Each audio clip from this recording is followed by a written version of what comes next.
potential viewers. I don't know if anyone's here.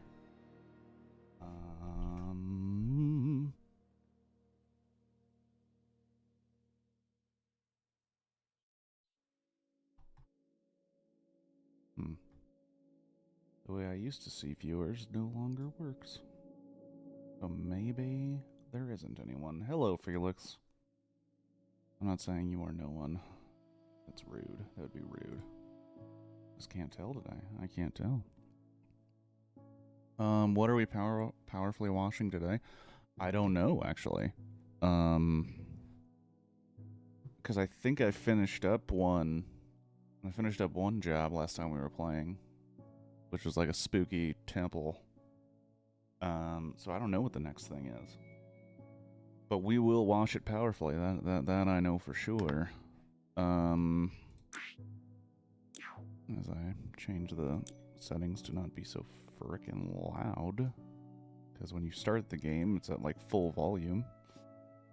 So I don't know, Felix. I don't know what I will be powerfully washing today, but I will do my best to wash it to the best of my ability.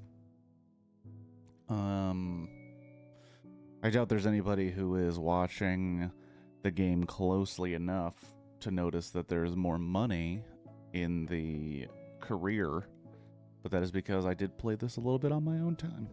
Because I enjoy Power Washing Simulator. I enjoy how it massages my brain into a nice, relaxed state. I think that's the reason people love this game. I think that's the reason people have stuck with it and it's become very popular, is because it really just massages that part of your existence that needs relaxing. Typically for a Church Has Glasses, I try to come up with some sort of rant or sermon, because it's church themed. I haven't watched any movies lately to really rant on that or to gather any life lesson, but I have seen my father lately watching a lot of Survivor, which, if you didn't know, a reality show that is in its 40th season, I think. It started it all. It's the reason why our entire television landscape and streaming landscape is filled with a bunch of shitty reality shows that are not reality, which I think has skewed our view of reality, which is one of the reasons that reality is such a funhouse mirror. I remember watching the second season of Survivor on TV, so yeah, now I feel older. Well, the funny thing about Survivor, because I haven't really watched it. I mean, the first season came out, I think we all kind of, at that age, we all kind of saw it and we're like, oh, okay. Because I think they now do like 2 seasons a year. Because every season is only 39 or 40 days. Really? So you can do 2 seasons in a year, rake in all that money. Because I'm sure it makes just an ungodly, uncountable amount of money. Shadow, you lovely SOB. Thank you for subscribing again. I appreciate it. 35 months. It's crazy. It's crazy. Thank you so much. We're talking about Survivor, Shadow. I don't know if you've watched a lot of Survivor. But what I've noticed about Survivor, I'll resub as soon as I'm less broke. Felix, you do not have to subscribe. Your attendance is good enough for me.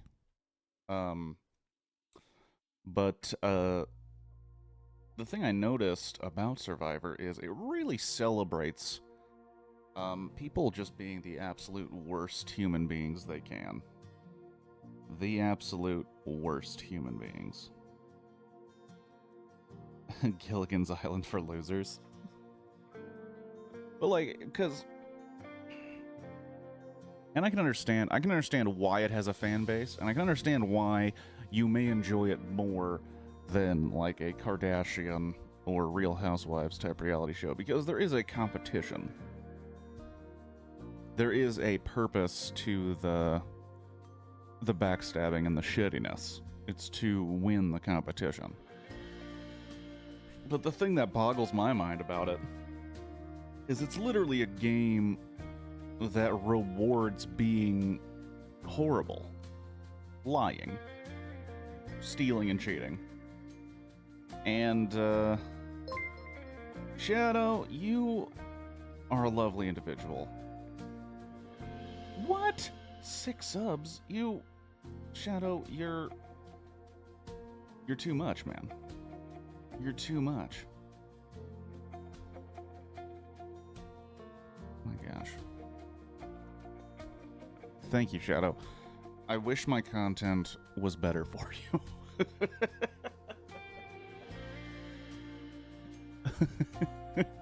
Thank you so much, Shadow. But since my father has been binging this show, and I've watched a couple things about the show on YouTube because I was very intrigued about some aspects of it, it really does seem like you can, in that show, play a straightforward, honest, decent game where you're not really lying to people and you're doing your best and you're being honest with everyone around you, right? And then you get to the end, and then there's this point where you have to make your case to the people that have lost the game, who then vote who wins. And I was like, what a shit show. Because it's really just, hey, I deserve $1 million because I was really good at screwing all of you over. And usually that person wins. Because the person voting is like, well, you know, they are right. They did sell their soul to get here, so they really deserve $1 million. And it's like, if that isn't proof that money is the root of all evil, I don't know what is. Like, if it's literally a show where the people at the end get together and go, you know what? That person was a bastard. And that's what it takes to get ahead in this game. You know what? Let's give it to him. Let's give him $1 million. Just seems crazy, especially because next to that bastard, in quotes, next to the guy who was a douchebag to everybody, is usually a person that was like, no, I just tried my best and I was nice and I kind of went with the flow and then made some moves, but I didn't really shaft anybody. And they're next to a guy that shafted literally everybody that they're talking to. It's like, well, that guy, he screwed me and he screwed everybody here, but that's what you got to do to win. So let's give him $1 million. I was like, well, I kind of hate this show. It doesn't reward any behavior that I think needs to be rewarded. But that's, I guess, reality television in a nutshell. It's rewarding terrible behavior at all times, and then claiming that that is just reality. And it's like, well, it's reality television. And I think they had to go forward and say it's no longer reality television, it's unscripted television. Unscripted. That's what people like on reality shows, from what I've gathered. Nasty people causing drama.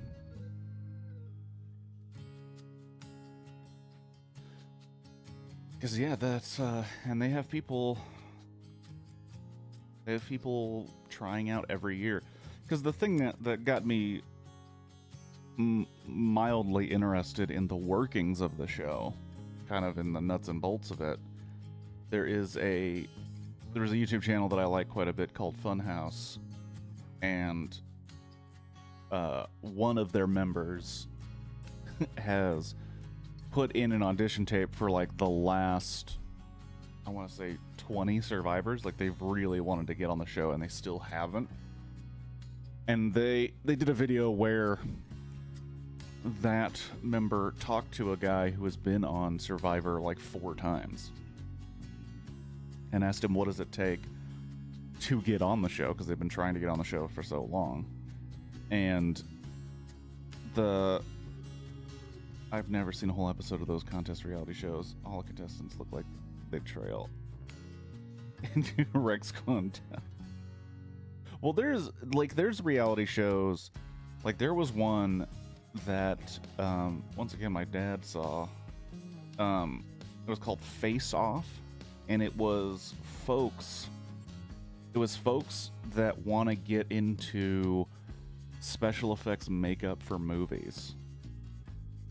So it was a competition show where these people would get together, they would get all of their makeup equipment, and they'd be like, okay, so this week we're making a movie monster, and you want to make a movie monster that's going to be in an 80s style creature movie, and then here is your inspiration. And they all drew different kinds of starting points. And that show was great because, one, everybody's supportive. Two, the shit they're making is really sweet. And then the drama has nothing to do with them being assholes to each other. It has way more to do with, like, oh my gosh, I only have 2 hours to make something that I would normally have 6 hours to do. So I have to cut corners and try and make this how I want it to look. Isn't the Face Off reality show when you do the finger waterfall thing on your opponent's face? You're thinking of Face Off the movie, Shadow. I thought it was a bad idea to title that as well. You shouldn't have titled it Face Off. I don't know what they should have titled it, but Face Off was not the right one. But those reality shows, there's another one that I saw that was like about glass blowing. And that one was great. Only because, like, the drama is what they're working with is the fragile material of glass. So at one point, somebody drops a glass bulb, and then they're like, well, I guess I'm done with my project. I can't fix it now. And it's like, that's great. That's really, that's the best. And good morning, Squirtle. Welcome to the stream. Talking about reality shows and how it's ruining society and has been for like 20 years. And I said it before, and I don't know if I've said it on stream, and I don't want to lose any potential watchers, but I doubt this will really kill anybody's opinion of me here. I've seen British Baking one that isn't filled with desperate douchebags. I've heard that one's really cool, but I don't really care for baking. And I don't know. I've heard it's great. I've heard it's a great show. I have seen one snippet of British Bake Off when they had a comedian on, and he was doing a terrible job. And that was just fun. That was just funny. The comedian's name was James Acaster. James Acaster. He has 4 Netflix specials that are all separate specials, but they'll have, like, it's really cool. James Acaster Repartee on Netflix. I was really impressed by it because it's 3 separate specials about different, like, themes, and then the 4th special brings it all together in a weird way. And I thought it was really dope. I've seen some Taskmaster. Taskmaster is fun. British shows, there's something about Britain that was just like, why don't we take funny people? Hear me out. This is Britain talking. Why don't we take funny people and we just put them on a show that has a very loose idea of something, but it's mostly just an avenue for them to be funny. Like, we don't, like, why do we need why do we need a show with the writers and the sets and the story? Why don't we just take all of our funny people, let's put them on a show that has a very loose idea of what we're doing, and just allow them to talk to each other and have fun and make jokes. When you said he was doing a terrible job, did you mean the comedy or the baking? Oh, the baking. It was clear that the dude had no idea what he was doing, so he was just kind of like fucking around, and it was really funny. And then when they go to judge his food, like they were in on the joke that was like, this is not even like a thing, what you've made. It's really funny. James Acaster. He has another special that I haven't seen because I think it's like, it's not on a streaming service and you have to pay separately for it, and I just haven't done it yet. I think it was like Cold Lasagna 1999. The US did that back on the panel game shows from the 50s and 70s. 50s through 70s. Now celebrity shows are filled with obnoxious loud fucks. Yeah, it really is. Britain just copied those. Because when you think about the 50s and 70s, that's all it really was. But I think Britain gets like, because there's a specific one, it's called 8 out of 10 Cats Does Countdown. And 8 out of 10 Cats was a panel show where it's just comedians talking about random shit, hosted by Jimmy Carr. Now, 8 out of 10 Cats Does Countdown is just the same kinds of people, the same comedians, but they play the game show Countdown, which is like Britain's most popular game show. That is proof that they're smarter than us, because it actually requires some intelligence to play. And that show is amazing. And if you go on YouTube and look up 8 out of 10 Cats Does Countdown, you will find clips and videos that have millions and millions and millions and millions of views, because it's funny as shit. But it also, that's a good time to point out that that show costs like nothing to make. So it's really genius. It's like, hey, why don't we just make the show? It's very popular, very funny. Jeopardy over Countdown? All right. I mean, I don't watch either of them. So, one thing that I used to like to do, because we don't do it anymore, because I don't really watch regular TV. But back in the day, if Jeopardy was on,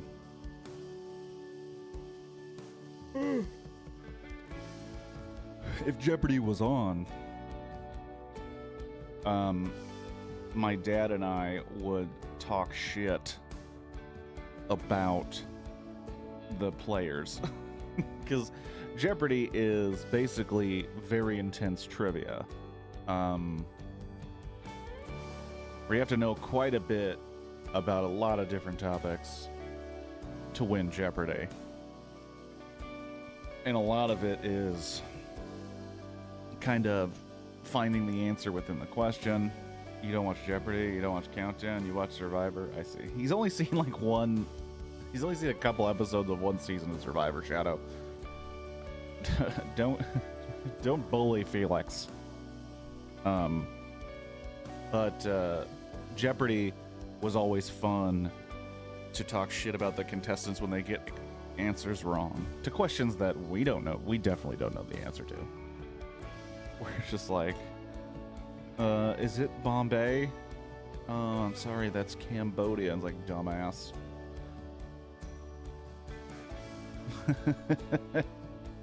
Second and third seasons only, I was like 10 and I had no taste. We all have that excuse when we're 10, right? I was 10, I didn't know any better. I don't know how. And neither of those shows ever broadcast here anyway. That's another thing about like popular shows that make me laugh. Like Survivor, the host is Jeff Probst, and Jeff Probst has been the host of Survivor the entire time. And each season is only about 39 days, 40 days. And that dude doesn't live with those people on the island. I was directing my last message to Kirk. Oh. I don't watch it consistently, though. I just, like, catch a little bit of it here and there.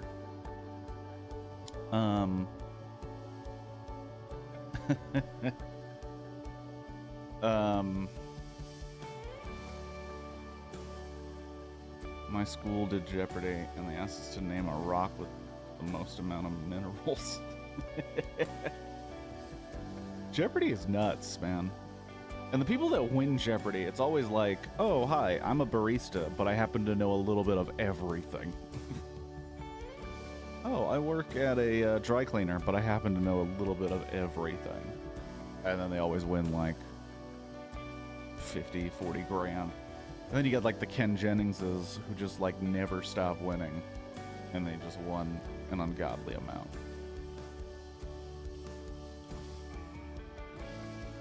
I swear over half of the American people I have made Jeopardy references at some point. A vague idea I have of Jeopardy all comes from those. Well, Jeopardy, because America was very obsessed before reality shows. I think we were kind of obsessed with game shows. The 70s and 80s had a lot. That's a good point, Shadow. That's a great point. They've gamed the system. But I think there was kind of this big push for game shows because they're very popular, kind of like reality shows are popular now. And when they were making them, you know, there were like different tiers of game show and different kinds of people were on them, you know, newlywed game, dating game, press your luck, Wheel of Fortune, Jeopardy. There's like tons of these game shows, and then there were some that just stood the test of time, and Jeopardy was one of them. Jeopardy has just been on the air for decades and decades and decades. And you think of like Wheel of Fortune has too, and Wheel of Fortune is just like really, really dumbed down version of Hangman, where you win money. And I mean, lately, like within the last 5 or 10 years, they've kind of been like, hey, don't you want to see those game shows again? Like, probably the big one is Family Feud. Like, Family Feud has always been around too, but it's kind of had peaks and valleys depending on the host. And now with Steve Harvey, it like exists every single day during the day, and then it has primetime specials with like celebrities at night. Jeopardy owes a lot of its success to Trivial Pursuit being popular. Oh, that might be true. That does add up in a way, Shadow. But I think Jeopardy also, you could also lend a lot of Jeopardy's staying power to its host, which is Alex Trebek. Also Family Feud over Family Fortunes. I think a lot of the game shows that stood the test of time kind of hanged on their hosts. For example, rest in peace Bob Barker. Price is Right never went away. Price is Right has always been for like the past 50 years, it seems. And it was Bob Barker until Bob Barker decided to step down, and they now have Drew Carey. But I think when people thought about those shows, the host was synonymous. And I really think, why is this? I love that all of the songs are different levels of loud. I think Jeopardy, because Alex Trebek was the host of Jeopardy for, I believe, like 40 years. So it was maybe 30 years. So it was really them game shows. But you also, like, the game shows themselves, you know, they took cues from their hosts. For example, Family Feud with Dawson. Watching clips of that is just pure comedy, because that dude is drunk as fuck on that show. Like, it's so clear that Richard Dawson showed up to Family Feud so drunk, and no one gave a damn. And he's kissing all the women, and, like, making all the jokes and doing whatever the hell he wants to. And sometimes you can see clips of him just being like, no, screw that rule. We're not doing that. And you're like, okay. Make out King Dawson. Yeah, that's... I love how people are like, oh my gosh, things are too sexual now. Things are too let loose. And it's like, yeah, do you remember when Richard Dawson was just making out with all of your wives and children on Family Feud? Do you guys remember? You remember when he would just come out and be like, it's time to meet the Lennon family. He's like, hello, your name is? Like, hi, I'm Richard. He's like, oh, and this is your lovely wife, Kim. And your daughter, Sally. And you're like, Jiminy fucking Christmas. Like, how is this okay? No. Yeah, that's crazy. It's absolutely crazy. And now we have Steve Harvey, who, you know, he's all right. I don't have a problem with Steve Harvey. But, yeah, dude. Game shows. Original reality shows. And technically, most reality shows are game shows, so they don't have to pay those people. Presenting the show drunk, making out with the contestants, and he kept his job? Damn. That was the 70s, baby. Or like Hollywood Squares in the 70s and 80s. Like, a lot of those people were fucked up, too. You could tell. So much drinking and drugs. But it was just like, that's Hollywood. Yuck, yuck, yuck, yuck, yuck. Or The Gong Show, aka the greatest show of all time. If you watch any clips from the original Gong Show, it's pretty clear that people were getting a little fucked up watching that. Remember when Dawson sent Schwarzenegger to fight the Stalkers? That movie holds up. I'll say it. The Running Man, starring Arnold Schwarzenegger and Richard Dawson, holds up. Richard Dawson's great in that movie. He is super good in that movie. It's kind of shocking. But I mean, he is playing basically a version of himself, so it adds up.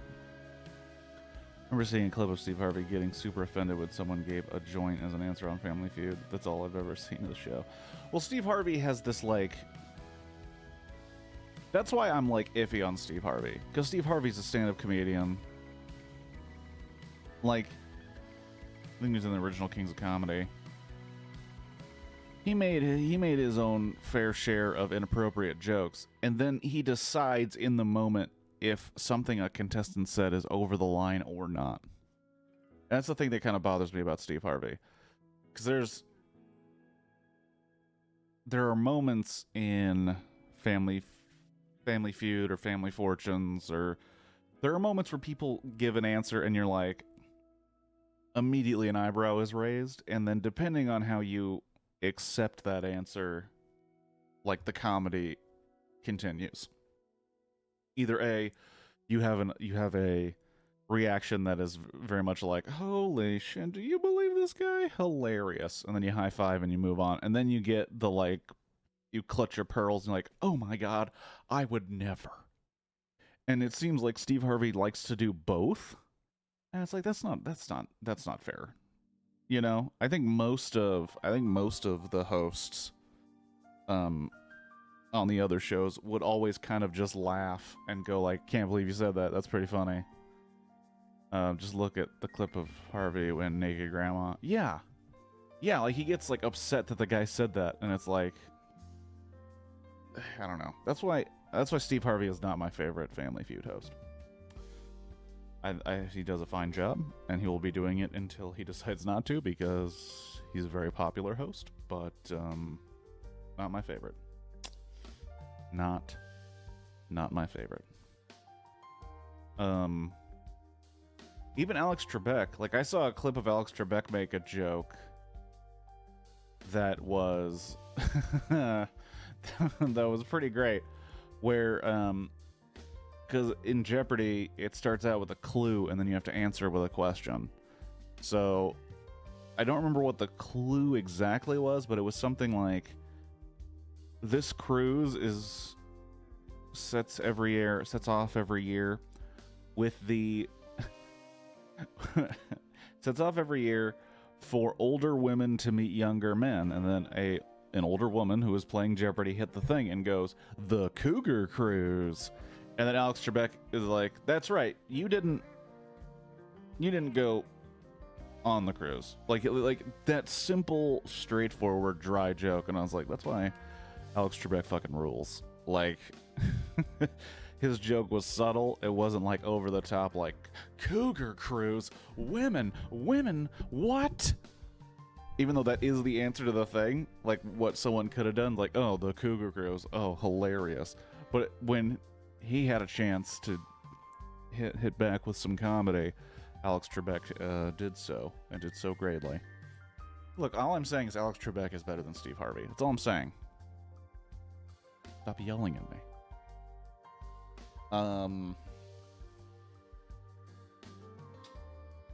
Anyway, we got onto game shows. We got into game shows from reality shows. How about a garden tool that is immoral pleasure seeker? Correct answer is a rake, not a hoe. That's right. Someone said hoe. That's right. It was what's his name? That's right. That was what's that dude's name? That was Ken Jennings. And Ken Jennings did it as a joke because he was so far ahead. He's like, I can lose the money by saying a hoe just for the joke of it. That clip is fun because Ken Jennings he became kind of a personality after being one of Jeopardy's biggest winners. And he wrote some books and he's been on some podcasts and whatnot. But while playing Jeopardy, he intentionally got questions wrong for a joke because he knew he would still win. That's pretty ballsy, right? And that clip is an example of it. Turd Ferguson.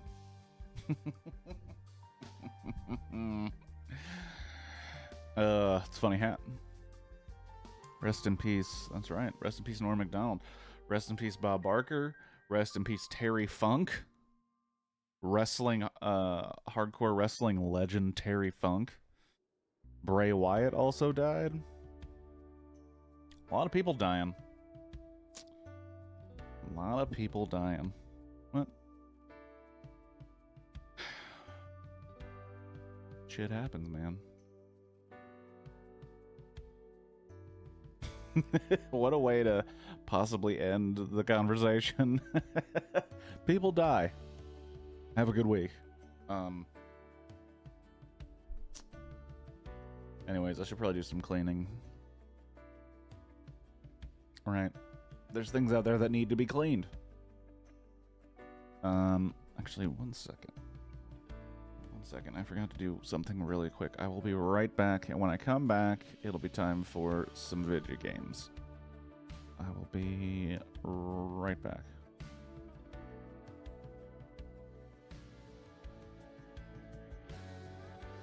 Alrighty. That's right, I gotta clean the washroom. This dude bought a huge abandoned washroom. And he's gonna turn it into a club because that makes sense. So reminds you of the somber Bill and Ted song. I rewatched both of those recently, and you might say, "Isn't there 3?" And there are, but I didn't watch the other one because I did not like that particular movie. Did not enjoy Bill and Ted's Face the Music. And honestly, I remembered I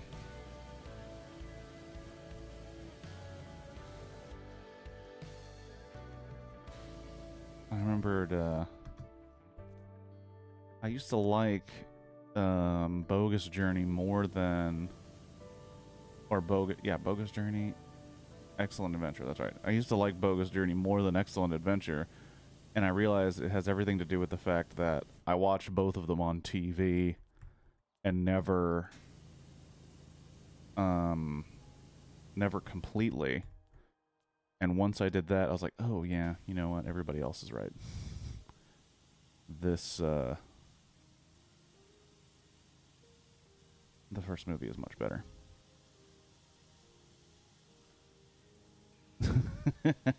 I barely remember the third one's ending. I just remember, like, because they have 2 daughters, and, like, it has one of those stories where, like, from the very beginning of the movie, from the second it starts, you can kind of predict exactly where it's going. Where you're like, oh, so the people who actually save it are going to be their daughters. Their daughters are going to be the one that actually saved the day. And it was one of the, it was one of those movies where, like, we need to get all of the best musicians in history to make this song. And you're like, okay, so you're just redoing the first movie, but with a different goal. Okay. And they're like, and then we'll get Kid Cudi from Right Now. And you're like, what? No offense to Kid Cudi, but the best musician of, like, now? Like, I don't even know who would be the best musician of now, but I don't think it'd be Kid Cudi. Oh, the Kristen Shaw.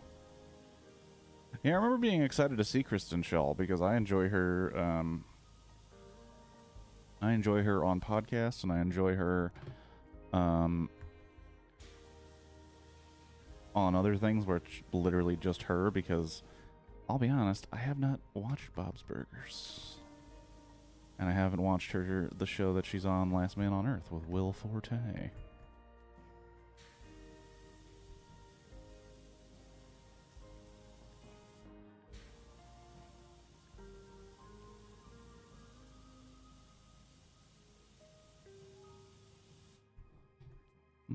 I still need to watch those Bill and Ted's movies. They sound like a good time. I will say this, and we don't have to talk about this movie again, because I talked about it way too much already, and I know that. Okay? I understand. I understand there's a problem. I'm taking steps to fixing it. But Bill and Ted, those kinds of movies are what Meet the Deedles was trying to emulate, and then failed tremendously. So Bill and Ted is good enough to be aped, I guess. Attempted to be recreated.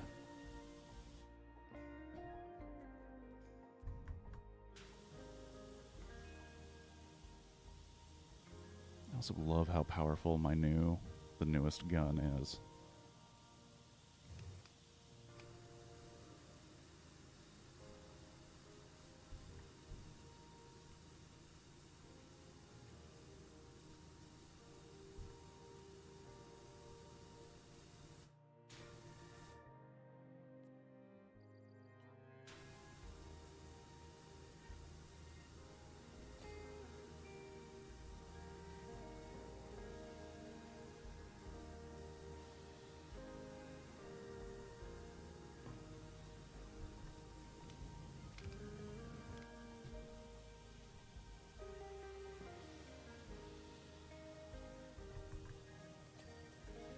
Boom. The tunnel is clean.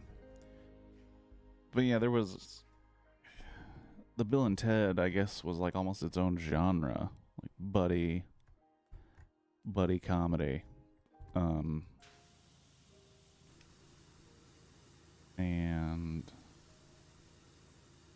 You know, people have tried to replicate it in different ways. People say that Jay and Silent Bob are just a stoner version of Bill and Ted, which is not really accurate. And I'm not doing this as like a Jay and Silent Bob apologist. It just, to me, it doesn't really add up when you think about it. Being a while, I started watching a movie called Wild Style Graffiti Art and Grandmaster Flash. Well, that sounds like it could be a good time. That's also the name of Elizabeth Banks' character in the Lego movie. Wild Style.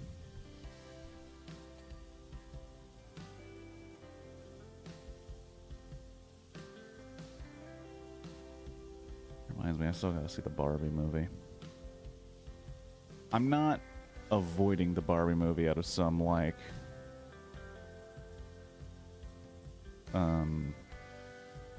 misogynistic hatred. I just have not, you know, gone to see it. Did see Oppenheimer, though. Your services are required back at the carnival in order to redress the scales of justice. Okay, Kevin, relax. It's a carnival. Enter the main room where each of the sinks is converted to a drinks dispenser. That's kind of gross. Having a club in the bathroom is gross. People shat in here. Kevin Smith's movie career should be a warning why weed can harm you. I don't disagree. Because I think Tusk. I don't know if Tusk is a good movie, but I'm really glad I watched it because that movie is like it's a real mind fuck of a film. But I do agree that weed is heavily responsible for that film, and oh boy.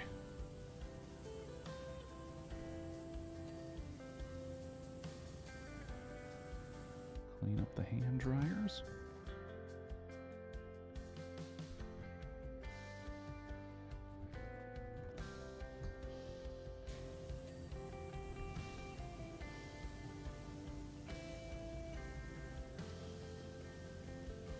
But yeah, weed and Twitter are responsible for that film more specifically. But then, like, I don't think I understand why people would have issue with Tusk. Like, I get it. It's kind of a weird movie. It kind of goes there in terms of craziness. Like, I get it. I get why you might have a problem with Tusk.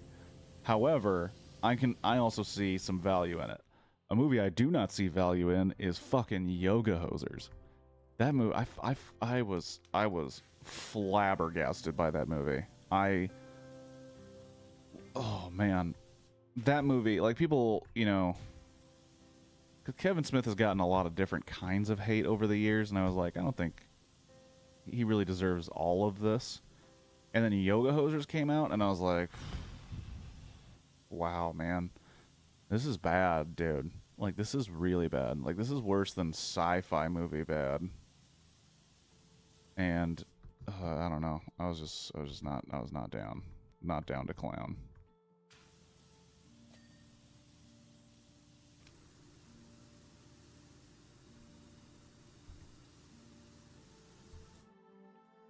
Red State was one of the worst things I've seen. What?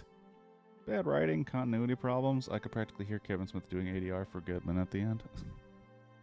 I didn't hate Red State. I do, however, have to rewatch it because I was like, oh, I kind of dig this movie, but I also have only seen it once, and I do remember there were two very specific parts where I was like, all right.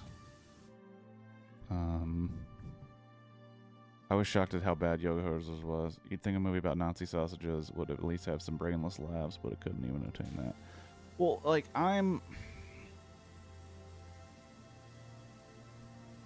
because I'm trying to live my life not turning into those people that have streams or podcasts where all they do is bitch about movies that they didn't, and they haven't made any. Like, I never want to become that person, and I used to be that person, like, a lot.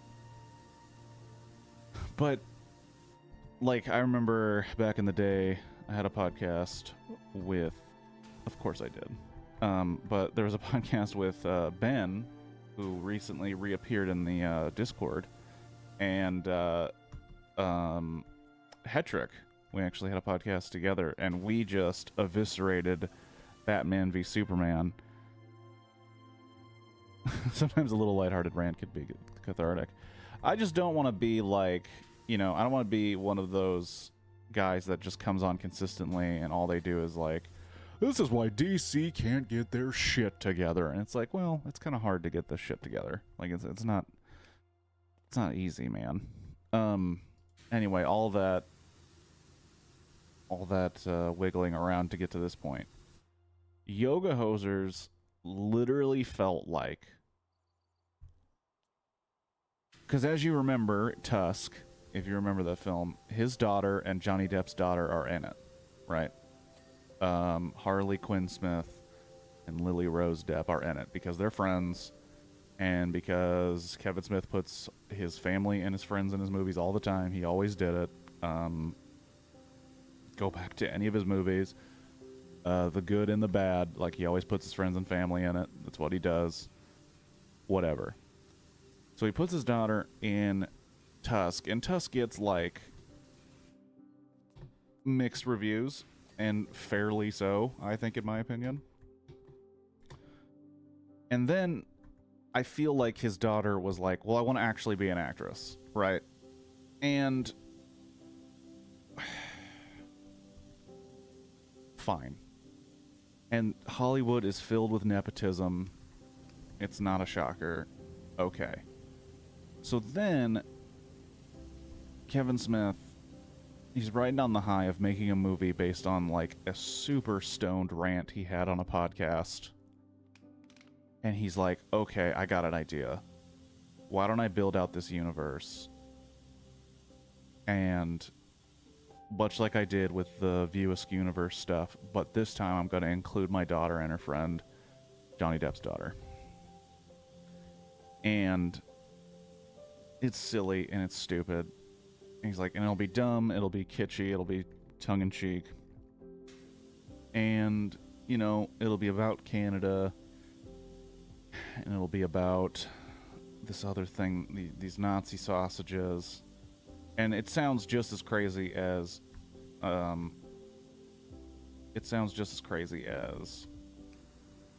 Tusk. But Tusk was put forward by Michael Parks and Justin Long.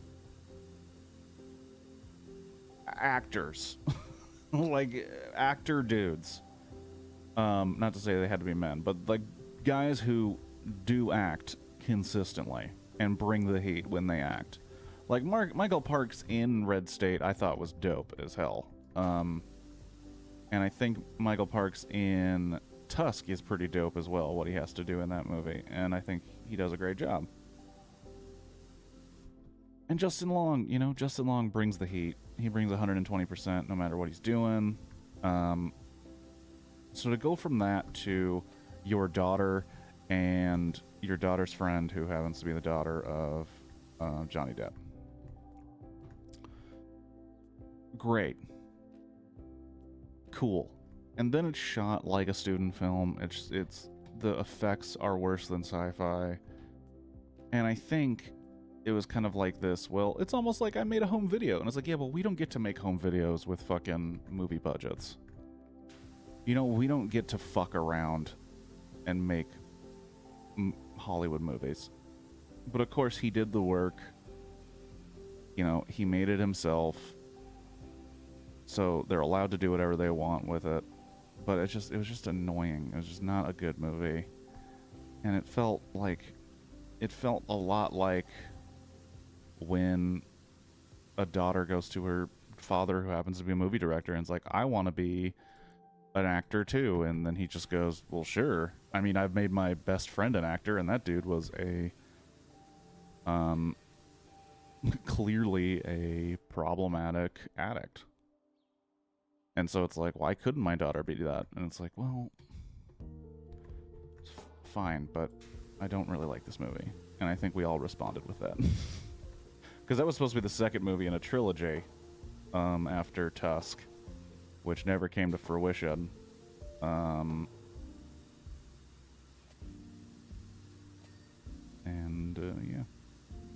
I don't know.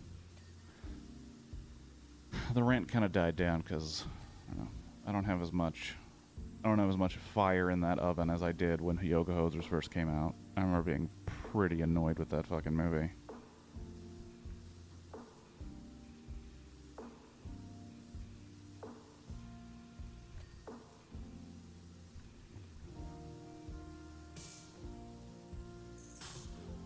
And he also made Clerks 3, which supposedly is really good, makes you cry. So, I haven't seen that.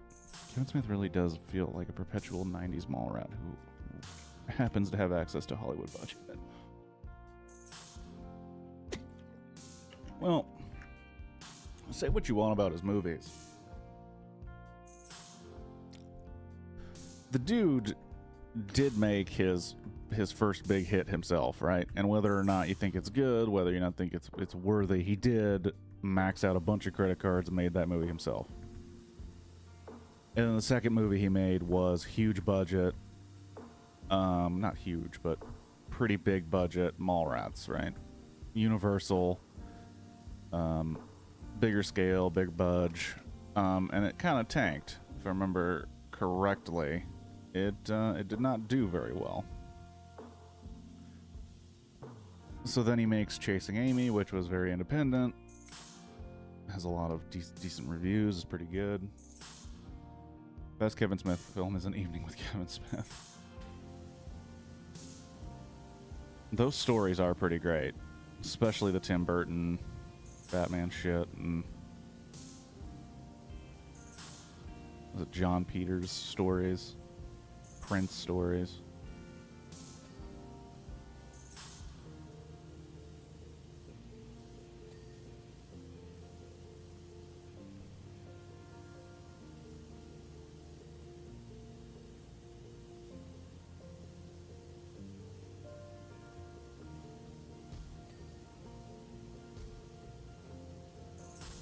Almost got $1,000.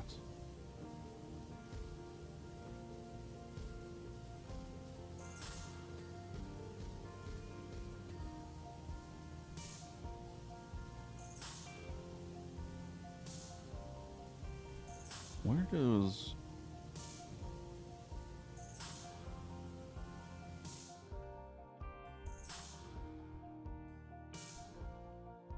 Okay, well, I'm in the urinal. This is a very funky... Is this how European urinals look?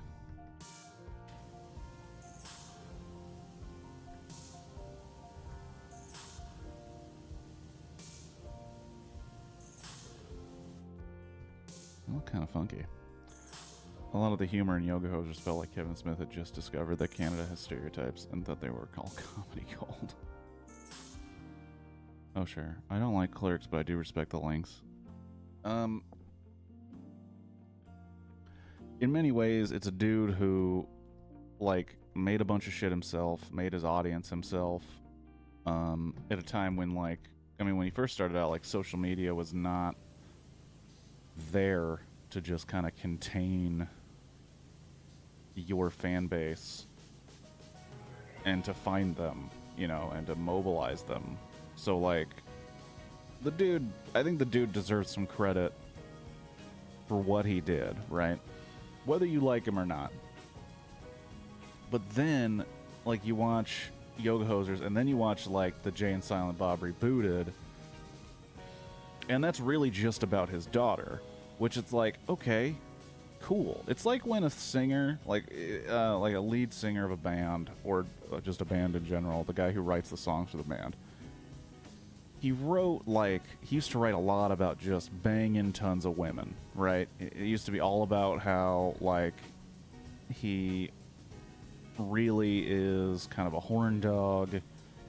He doesn't respect women or himself enough to be in a relationship. Like, he talks about how he's a womanizer. And then he gets married, and then suddenly all of his songs are about one woman, and you're like...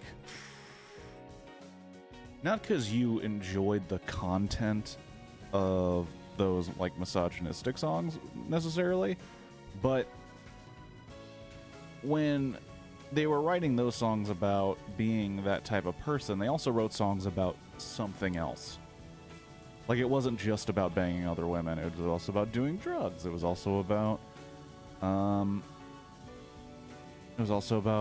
maybe being an asshole to your bandmates, or something else. Maybe a story about your life. And then they get married, and then suddenly every story they want to tell is about their wife. And then they have a kid, and suddenly every story that they want to tell is about their kid. And you can't, in good conscience, be like, okay, well, this sucks now because you're married. Well, you can if you're, like, an asshole on the internet, which they do constantly. But that's what it felt like with the Kevin Smith movies, especially Jay and Silent Bob Rebooted, because to me it's like Jay and Silent Bob, they're these characters that throughout the entire Kevin Smith universe are basically the same thing. They're always those cartoon characters. And now suddenly they're growing and changing, and then it's like, okay, well, if we're adults now, I'll watch adult movies. You know what I mean? Like, if this is where, you know, we become adults, and you can't really tell him, and him being Kevin Smith, you can't really tell him, make movies like this, because an artist is going to make what they want.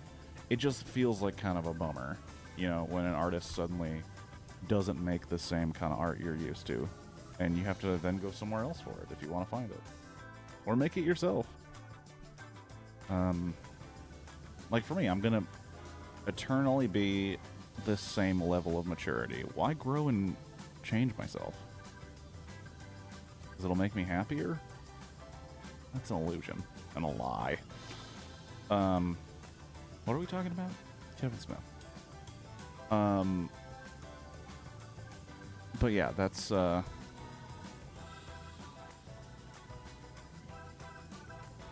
I feel about Mr. Kevin Smith. And that's also, like, I think Kevin Smith was going to help me to understand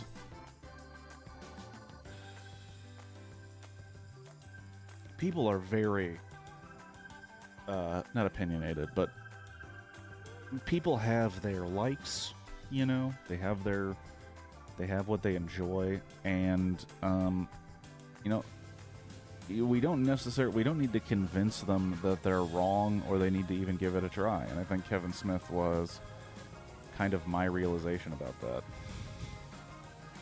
Because there were moments where I'm like, you guys just don't get it, man. Kevin Smith is funny. Like, he makes good stories. He understands things about people that not everybody understands. And then it's like, I don't have to convince you, and you don't have to believe me, and maybe I'm wrong, and who cares?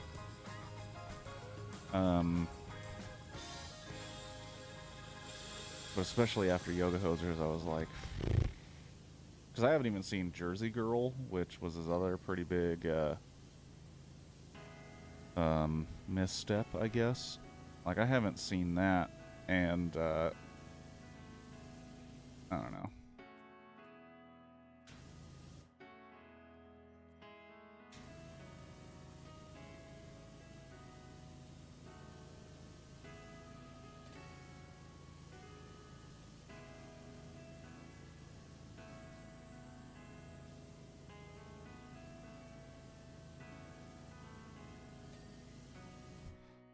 Anyways.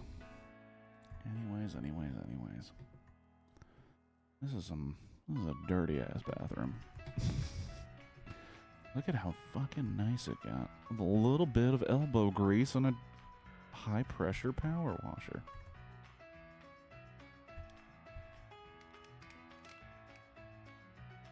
Cleanest public restroom.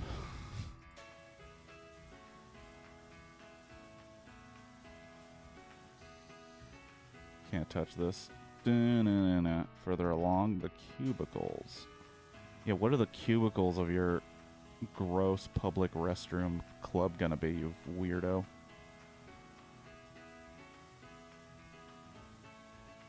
These will be private dance floors, each one featuring the latest hits from a different continent. You're silly. You know what you should turn this public restroom into? A public restroom.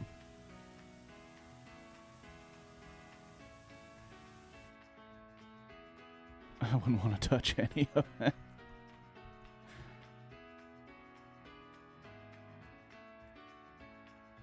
There's a video, I don't know if it was a TikTok. I think it was. I think it must have been.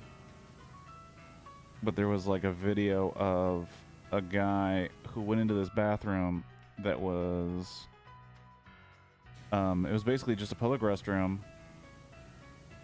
But when people leave, it does like a pressure wash of the entire room. And the guy figured out that you can trick it by making it think you left by sitting on the sink. So he sat on the sink, and it started the process, and it just like sprayed the shit out of him. And it was very, very funny.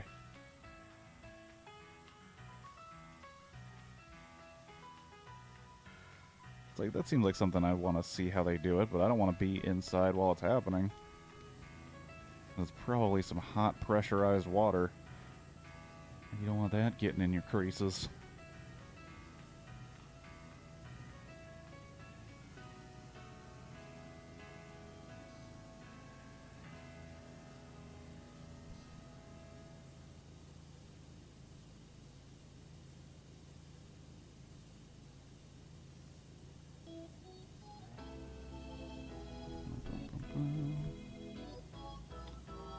Let's see, what else can we talk about?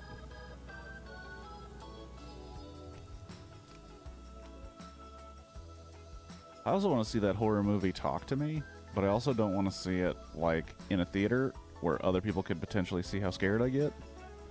And I also don't want to see it during the nighttime, because it looks scary. It looks pretty scary, and I don't want to see it during the nighttime. Teenagers talking to demons, not cool. Not down. Does seem like a very interesting idea. Does seem worth a watch. Do want to see it, but also want to be smart about how I see it. I like to plan my horror movies accordingly. I saw movies? Well, what movies did you see? Did you see Saw?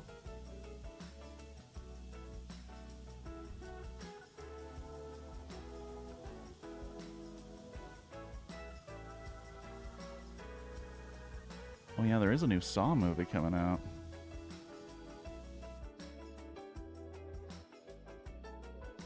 Or do you mean you took Saw to some movies?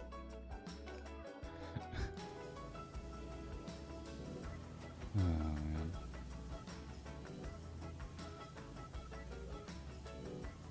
I enjoy the Saw movies. You know, unembarrassingly, I think they're interesting.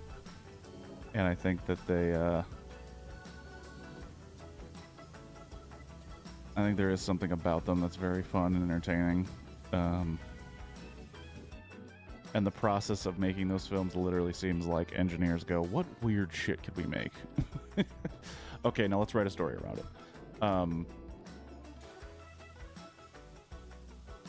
But I do enjoy that they are making a new Saw.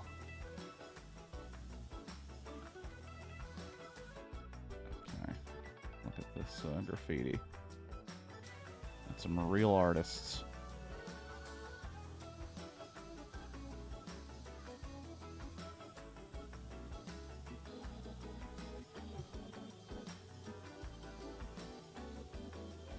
What movies did you see, Shadow?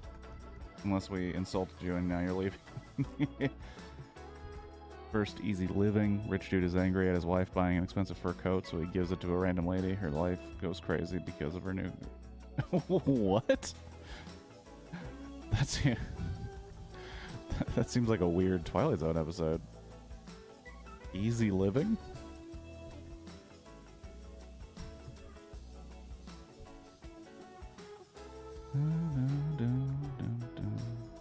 Okay, toilet is clean. Toilet seat is clean. Toilet lid is clean. The cistern pipe is not clean.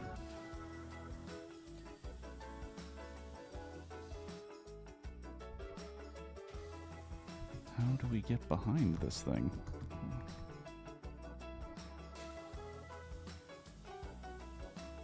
How do we get behind you? Okay, there we go. And the cubicle wall is not clean.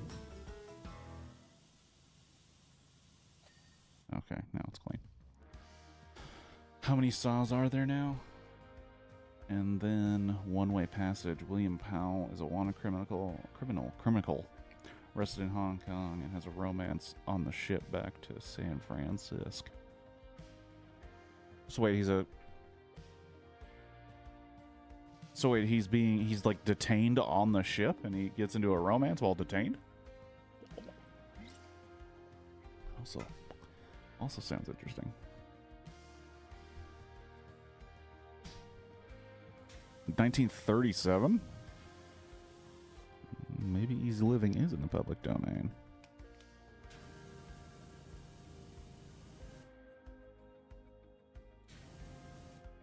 Alright, I always feel bad getting rid of the graffiti, even though it's crude and kind of shitty.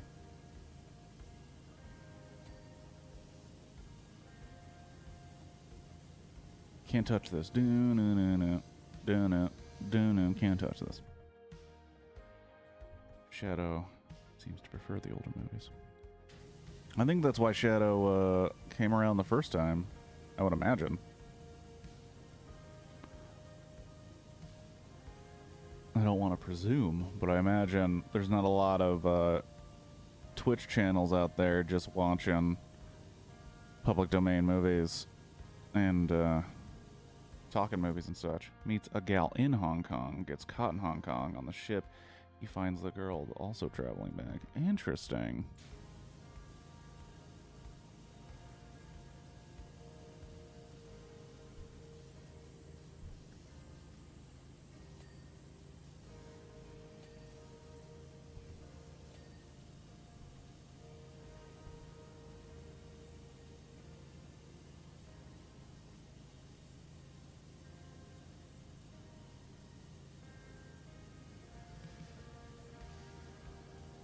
Trying to figure out what area of this wall I missed.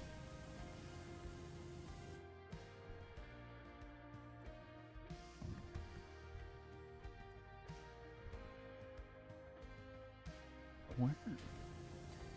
Oh, in the corner?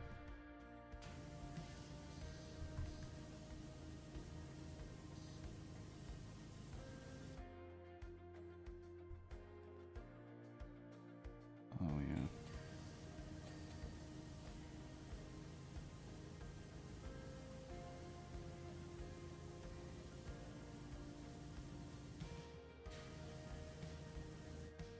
The outside?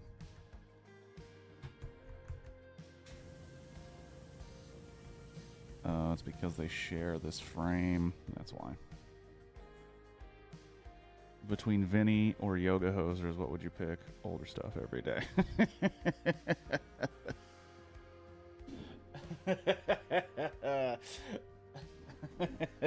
That's a good. I think Felix has a point. Not every new movie is Yoga Hosers.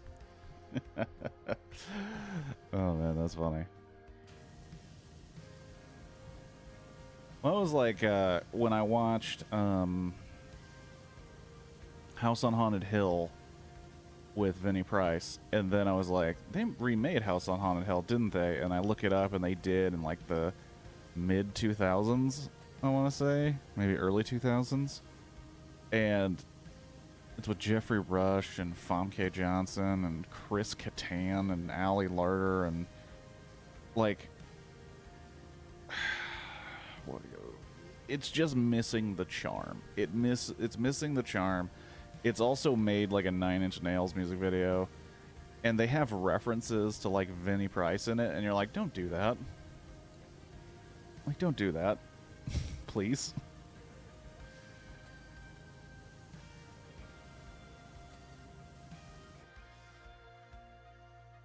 Yeah, Chris Kattan is in the remake of House on Haunted Hill. And, like, it's sad because I don't want to say he's bad in it, because I don't think he was bad. I think the movie itself was bad, and he just happens to be a part of the car crash. But, like, I just feel sad for, like, Saturday Night Live alumni going into movies, and then you're just like, oh man, that sucks. Like, I'm not saying you're bad. I don't think you're bad. I don't think you're a bad actor.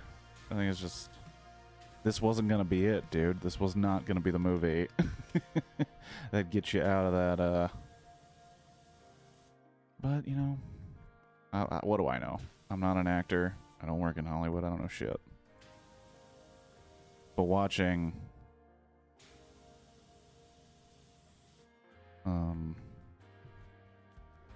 But watching House on Haunted Hill is just... It was a little painful. It was a little painful. And then they made a sequel to that movie, too. They made Return to House on Haunted Hill, which, like... I feel like if you watch House on Haunted Hill, the remake, you're like, why would anyone go there? There's, like, no reason to.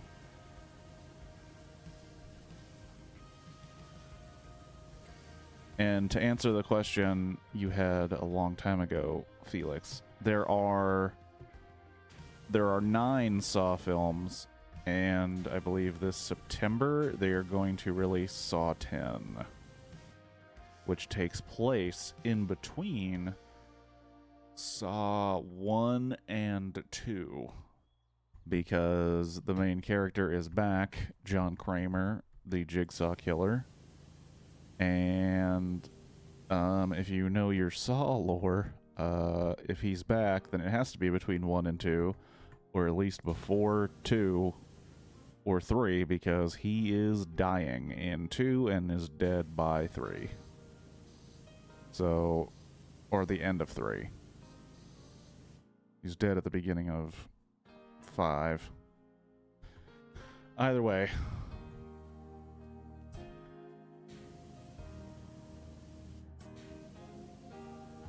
John Kramer is back.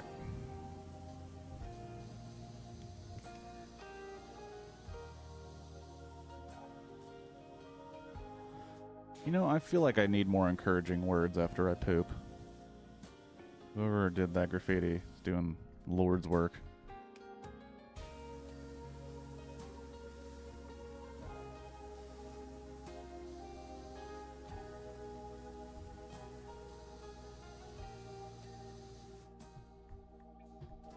I do not know my Saw lore beyond that involves a guy subjecting people to ludicrously convoluted torture while pretending to be morally superior. It is very wholesome as restroom graffiti goes. Well, I had to get rid of some of the alien. I gotta get rid of all of this, but I just enjoy the artistry of this bathroom graffiti.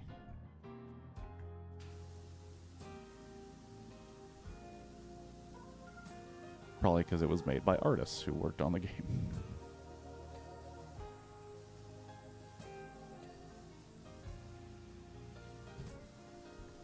Like this sun in the corner. That's super dope.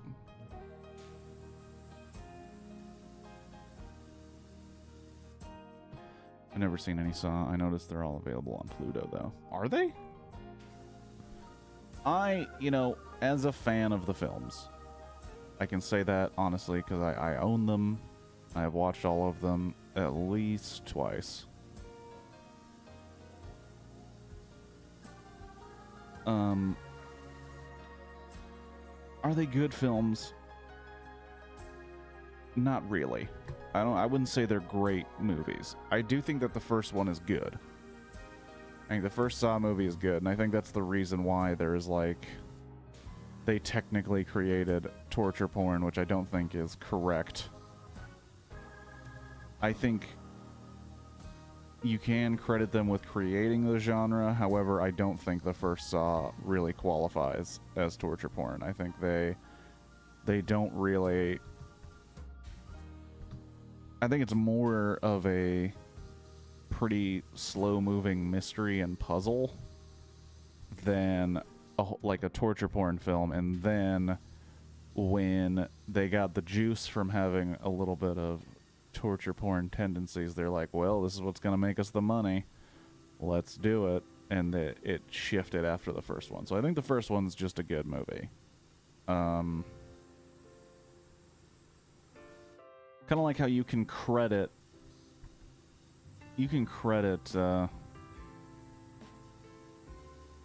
Blair Witch Project for creating the found footage genre because it technically did. However, it's also a pretty good movie and doesn't rely just on the found footage for its quality. I think there's a lot of about Blair Witch that's kind of innovative and dope for that time.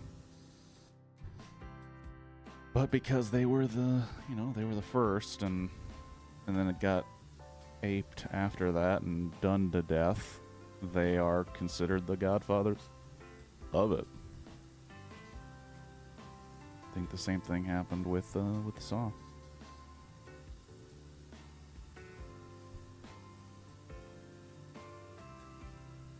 What part of the cubicle wall isn't clean? Will you tell me what part of this cubicle wall isn't clean so I can clean it? I don't see any part of this wall not clean. So it's really kind of frustrating that you're saying it's not clean. There we go.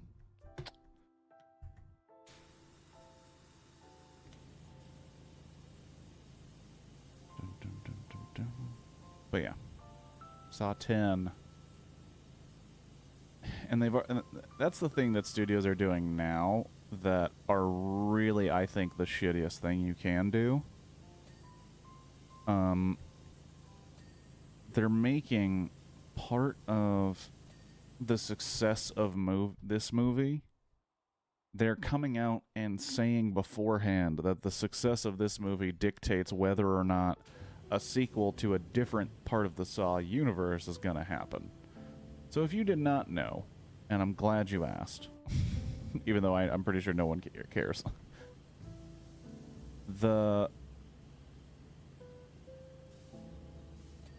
we go. There. Now that's a stall I want to drink a cocktail in. First off, when you get in here, don't you just say, man, I want to dance to the most popular songs on different continents. Is it the toilet? Is the feng shui of this completely bathroom-looking room? But if you didn't know, I don't want to dance anywhere ever. But if you did not know, in the Saw, life, the world of Saw, they made the first couple. It was all about John Kramer, who is this guy Jigsaw, who, as you said, Felix, puts people in ludicrous, like, completely ridiculous. I think it's mostly a way for him to show off that he does have a master's in engineering. Like, that really seems to be the purpose of these traps. To be like, hey, I have a lot of money and time, so enjoy this really elaborate torture mechanism. But he's doing it for a while. He has a terminal disease, so he can't do it forever. He tries to get these disciples. A lot of the movies are him trying to determine if his disciples are worthy of continuing his legacy. Do they really understand the purpose of what he's doing? And, oh wow, I'm already at over 1,000. I told myself when I get to 1,000, I would go to the shop and go to equipment and see what kind of shit I could buy for my new sprayer. So I'm gonna want you, and I'm gonna want you, and I'm gonna want you, and eventually I'll probably want you. But in the meantime, I only have $45. And I still need to buy some shit for the older. But once they finally got to the last Saw, which is basically them going like, we get it. You don't really want these anymore. And it was in 3D. Wow, this is... I love how these don't really look like they were used to shit in. It looks like just like a bomb went off in here.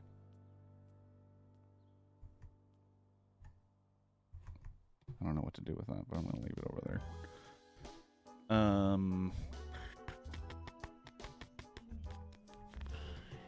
What was I saying? Oh, yeah, Saw. Well, they get to a point where they're like, okay, well, it's not gonna be about John Kramer anymore. John Kramer died. His disciples are all dead.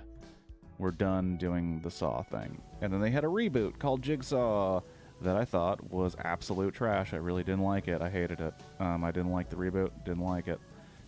And then, out of nowhere, Chris Rock was like, I got a Saw idea. So then he made a Saw movie. Well, according to some... No, he had his own, called Spiral from the Book of Saw, which I'm not going to say is bad. It just did not feel like a traditional Saw movie, which isn't necessarily a bad thing. It just did not feel like the way a Saw movie usually goes, which is, you know, fine. I didn't think it was like the bee's knees, but I was also like, you know, I'll watch it. I thought it was better than Jigsaw. I thought Jigsaw was shit. Anyway, the point I'm making, or trying to make, is they're doing this thing now, and they did the same thing for Flash, which kind of bothered the hell out of me. Where they go, hey, if this movie's successful, that means we'll make this other movie. So they've already said that if this Saw sequel is successful, they will make a sequel to Chris Rock's Saw, which people who fans of it were kind of like asking, like, is there going to be a continuation? It ends like most horror movies do, with an opening. I mean, that shit's been going on forever. And to me, that's fucking stupid, because honestly, I think if people really like the John Kramer, Tobin Bell original Saw shit, they don't really care about the Chris Rock stuff. And the people who really like the Chris Rock stuff probably were people happy that Saw kind of moved on to a different thing. So to base your plans of a sequel on the success of a movie that people who want the sequel probably aren't that super interested, I don't know, it doesn't seem like a good idea. But once again, I do not make movies. I simply watch them.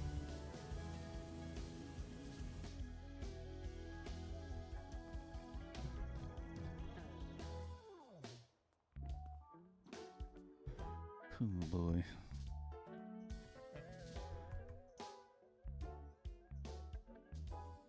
It takes place in the same universe, but it does something that the Jigsaw movie didn't do, which I really appreciate, which was like, it starts out going, this isn't the Jigsaw killer, this is like a copycat situation.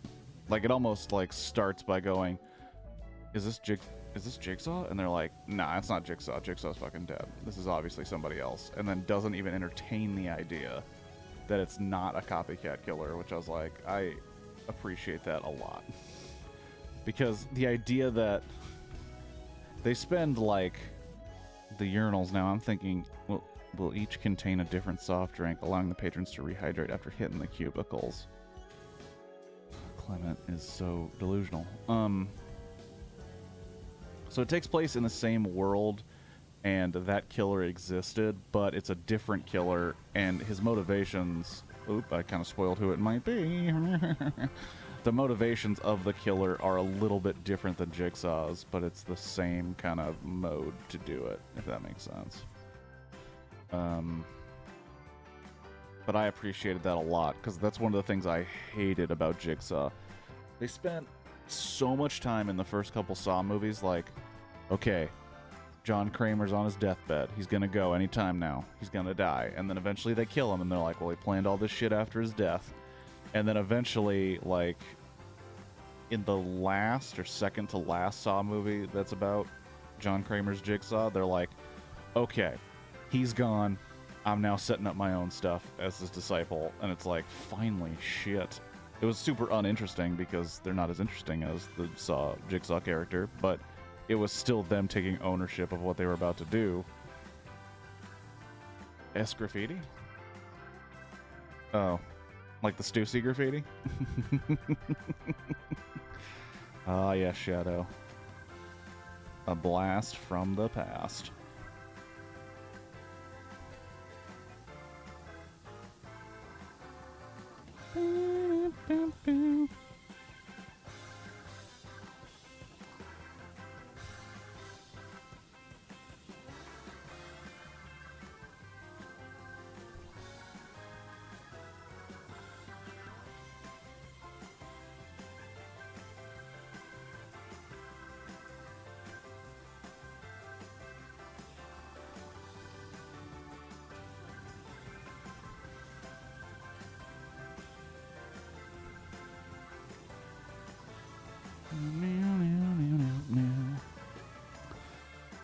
I do kind of want to watch the Saw movies now. Just got to take the time to download 10 movies since they're not streaming on American Access. I will say there is, and you can even notice it if you pay attention to the credits. So, like, the first movie was based off of, like, a student film that was then expanded into a very cheap, very quickly made horror movie, but it's still pretty dope, and that's the first Saw. Then, when they got some money, they got some juice, they make Saw 2, which is like bigger, better, crazier. And then they're like, okay, well, maybe this isn't exactly what people want. But they then kind of slip into this idea of, like, how do we top ourselves? Like, what kind of crazy contraption can we make? And the story just gets more and more ludicrous. But I think that's what kept me coming back to it, was like, wait, what now? Because that dude is dead. At this point, the guy is dead. We have to establish that. So what now? And then they keep doing flashbacks where it's just like, how did he have time to do all this shit? Yeah. And then the last one, I do think the last one, Saw 3D, aka Saw the Final Chapter, I think is, I think it's fun. I think it's a fun, hilarious bad. Where you're just like, what? Come on. This is what happens for reals? It gets very, it starts to embrace its, like, because every horror movie franchise kind of eventually has to embrace the ridiculous to keep going. Like, I haven't watched all the Nightmare on Elm Streets, but I've watched all of the Friday the 13th, and it's like, there just comes this point where you have to accept, like, okay, we're there now. We're at the ridiculous point. We need to just jump off and accept it. And I think Saw hits that, and like, I don't think they realize what is ridiculous about it until, like, the very last one. And then kind of just dig in and accept it.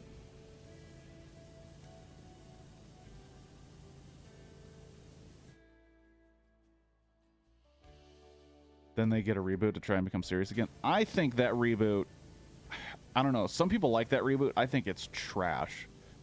I thought the reboot was kind of just a shameless, like, we can do this again. Like, that's what it felt like to me. Was kind of like we can do this. Those idiots will watch another one of these. That's how I seriously felt watching it. Was like, Saw fans are all dumbasses. Like, they'll watch this dumb shit. And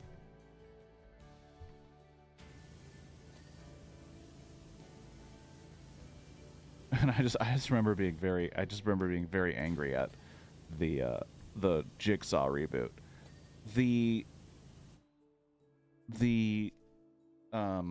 Spiral from the Book of Saw, which is Chris Rock's reboot situation. I felt like that was Chris Rock. How do I say this? And I don't want to be mean about it. I think that was Chris Rock going, oh my gosh, did you see Get Out? Like, that was the shit. I always had an idea for Saw. I bet I could do that. That's what it felt like. And I don't even think it was bad. I just think that the Saw franchise was at a point where they're like, we'll take ideas. Like, the Jigsaw really didn't turn out as well as we thought it would. If you got an idea, let's give it a shot. And Chris Rock was kind of juiced by the fact that Jordan Peele just did Get Out, which was amazing and, like, a really good movie, and had a very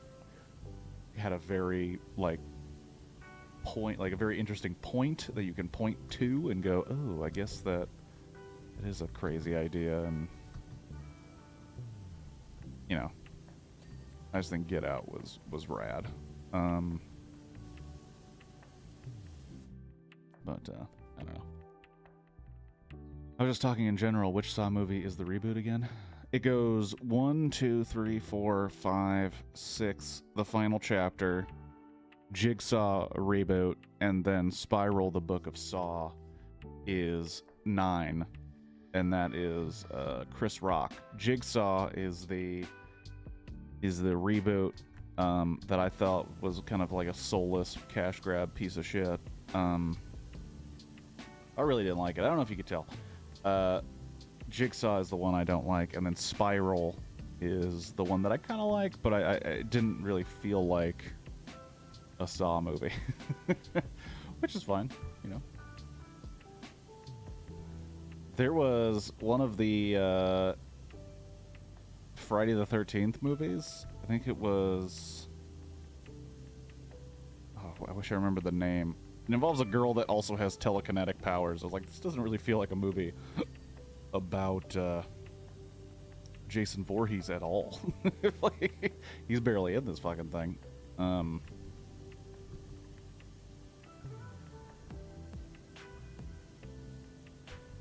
Yeah, this sounds like baby making music and not church music, but...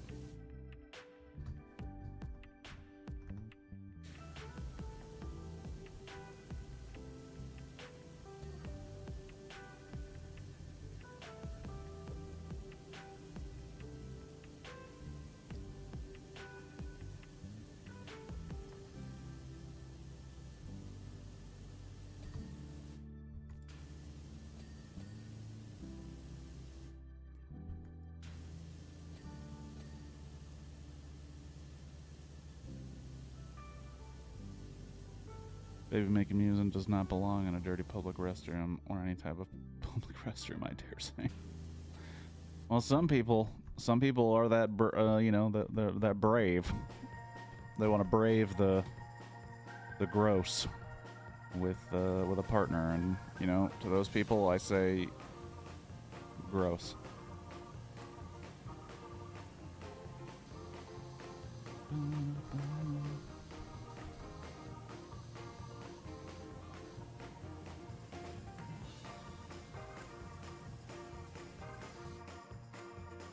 How wide does your urinal need to be?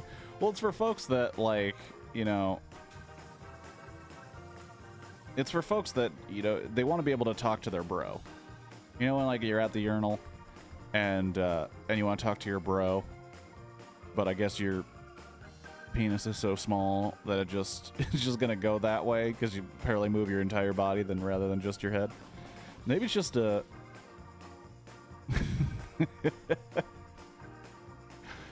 I am very, now that you bring it up, I'm very curious as to the design of these urinals. It seems like a lot of space. And also, you stand here, right? You stand on the metal part. That seems pretty far away from the urinal. And there really isn't any privacy.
There we go. Like, where the fudge is it? I mean, it's better than, like, the troughs in some American bathrooms, where it's just literally just a giant bowl where all of the men sidle up to, and then...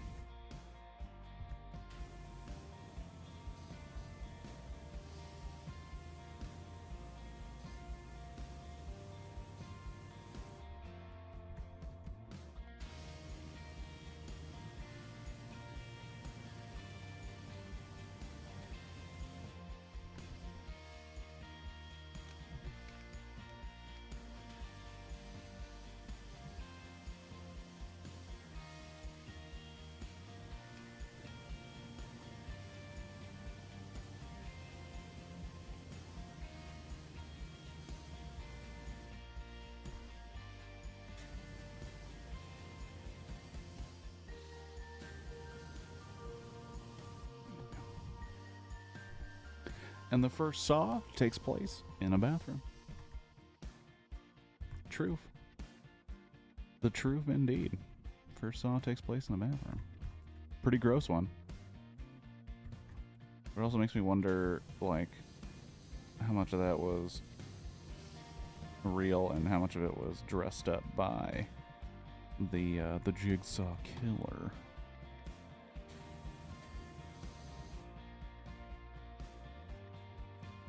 Is there any graffiti in here?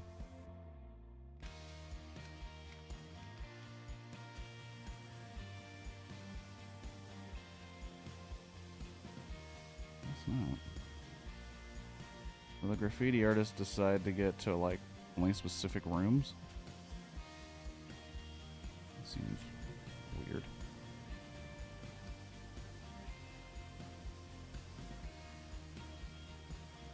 I feel like you wouldn't have a tough time finding a fucked up bathroom in the city.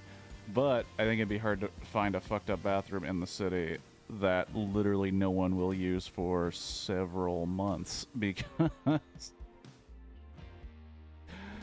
that bathroom, the Saw bathroom, is a very interesting magical bathroom that is extremely large in a very, very secluded place that no one ever visits and is perpetually fucked up.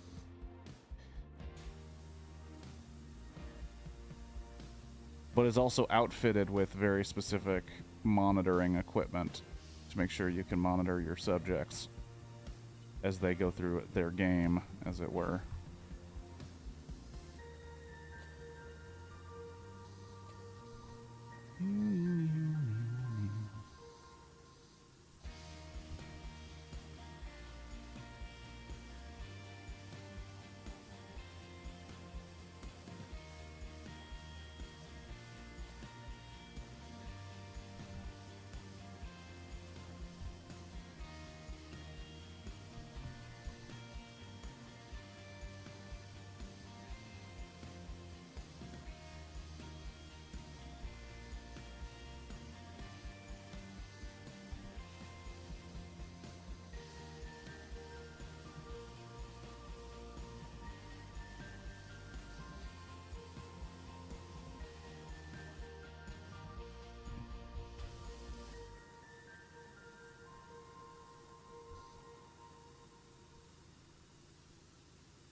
Okay, cool.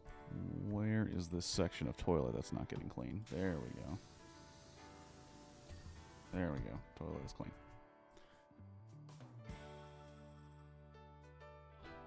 And when I say it's a giant bathroom, like, it's bigger than this well, maybe if this bathroom was a square. Yeah, if this bathroom was, if its square footage was made into a square, then yeah, it's the same size as the first Saw bathroom.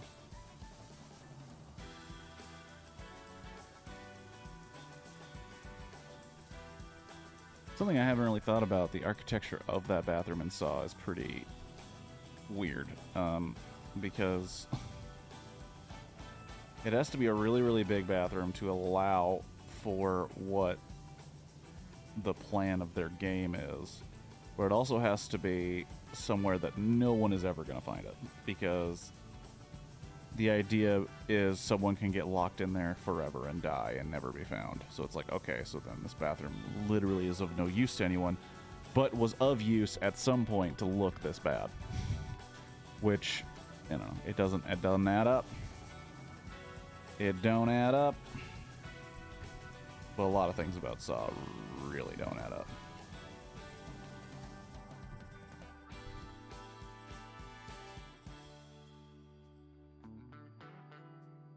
You got everything in here. Oh, for sure. Yeah, that's accurate.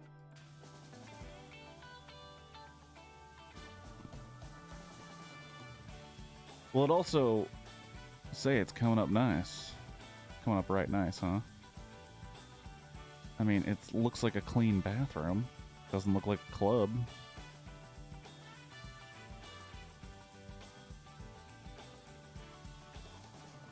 I was expecting holes in the walls and all manner of unholy deposits.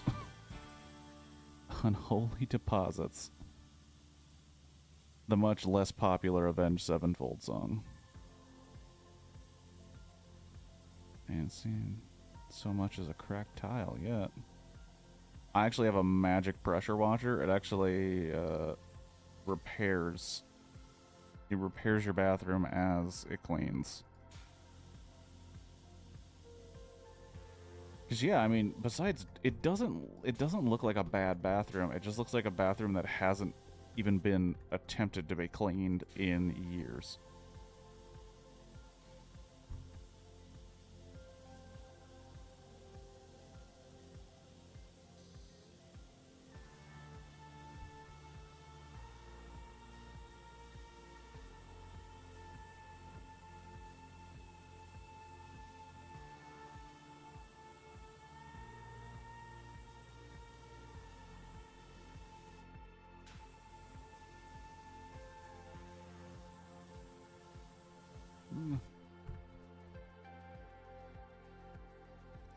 But yeah, I do remember, I think I mentioned it on stream, I do remember mentioning to someone, I was like, oh yeah, I really like the first Saw movie.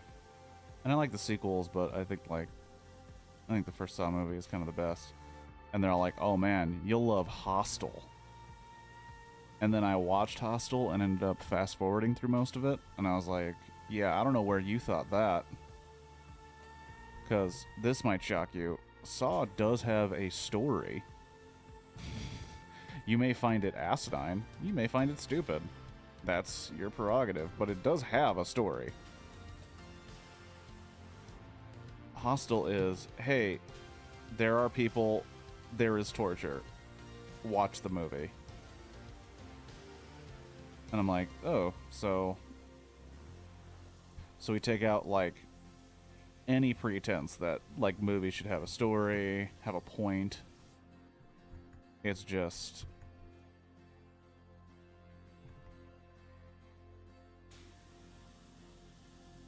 Americans visit European country, get tortured.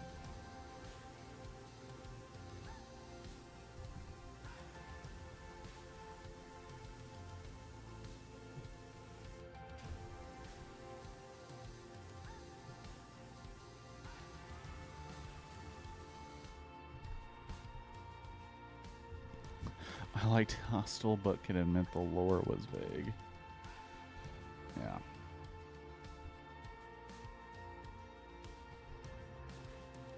I do remember thinking the trailer for one of the Hostel sequels was really dope. And I was like, too bad, I'm definitely not gonna see it.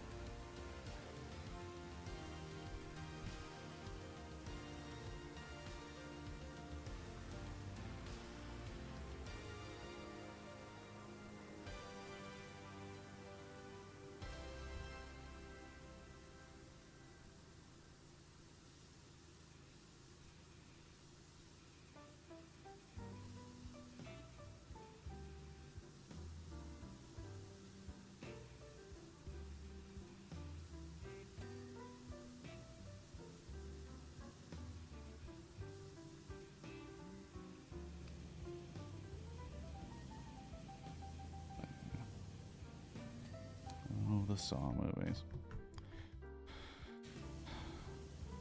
Yeah, I do want to see Talk to Me. And that was made by, like, YouTubers who turned down a Marvel movie to make it, so I'm like... And people are saying it's, like, kind of the coolest horror movie to come out recently, so I'm like, I do want to see it, but I also don't want to see it by myself. Or if I am by myself, not in the nighttime.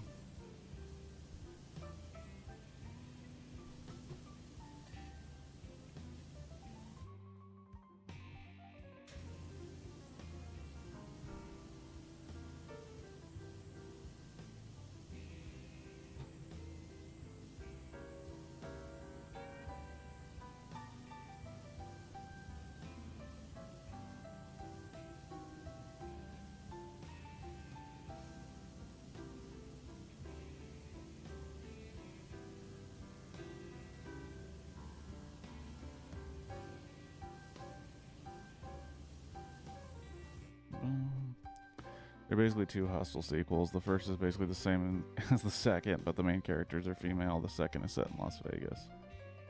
It has a TV movie budget.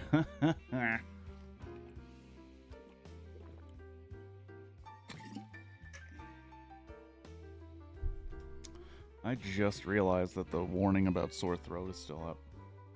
It's not the case anymore. Whoops.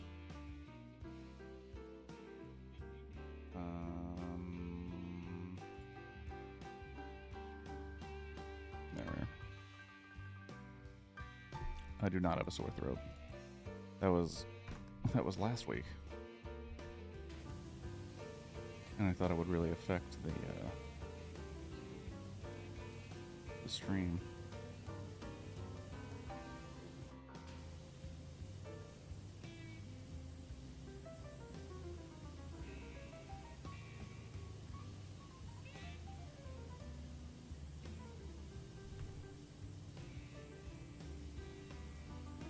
I feel like everyone I know got a cold or a sore throat around the same time. But yeah, at my job, basically everybody started feeling bad in my department at the same time, but we work from home, so I'm like, it's not like we gave it to each other.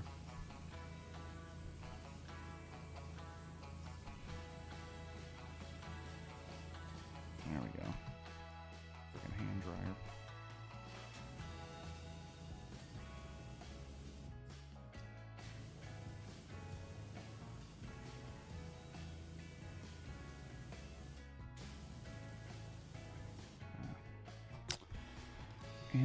Anyways.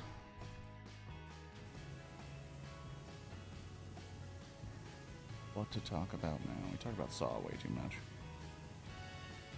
I guess we could just talk about, like... Because Saw, this new Saw movie that it's going to be coming out this year is Saw 10. And it's doing the same thing that Jason did, or Friday the 13th did, which is... It's going by Saw X. Which I understand I understand the...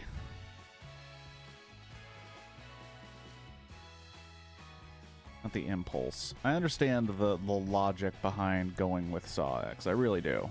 However, what bothers me is two of them were not technically Saw movies. They were reboots.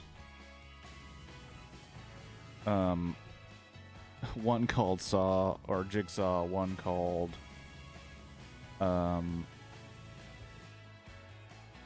Spiral.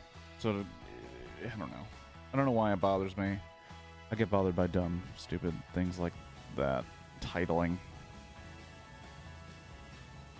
It's like how every major horror franchise that has like a big bad, a monster, a villain character, they always have a final chapter, and it's never the final chapter. It's like, no, don't call it the final chapter ever. Just stick with numbers, because eventually the idea tank is going to run out, and you're going to come back to it, and you're going to want to not have called it the final chapter.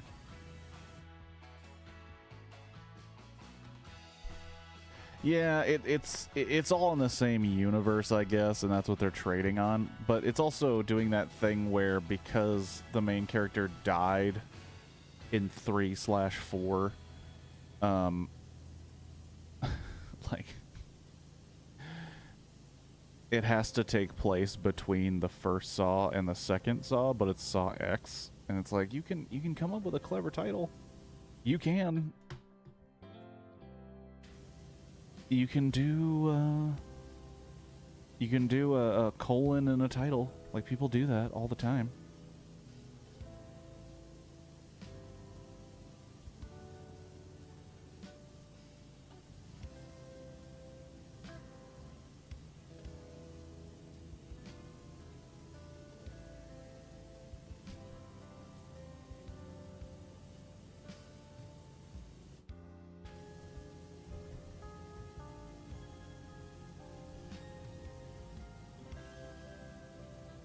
don't know why I'm keeping this graffiti up.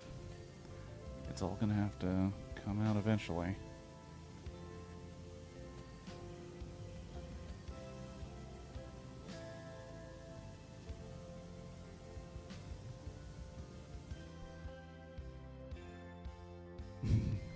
Oh my gosh, that's like how Disney is making a another Planet of the Apes movie. It doesn't seem right. It doesn't seem like something Disney should be able to do. Like, yeah, you have the rights to it. Sure, you know, you can do whatever you want, Disney. No one's ever going to stop you, but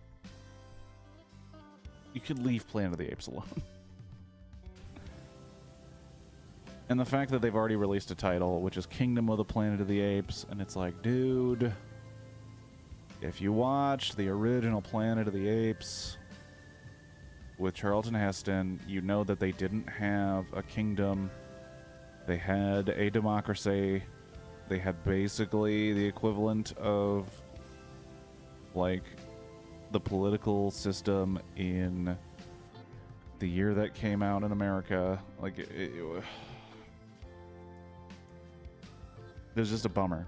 It was a bummer to see Disney working on Kingdom of the Planet of the Apes. Like, they never had a kingdom.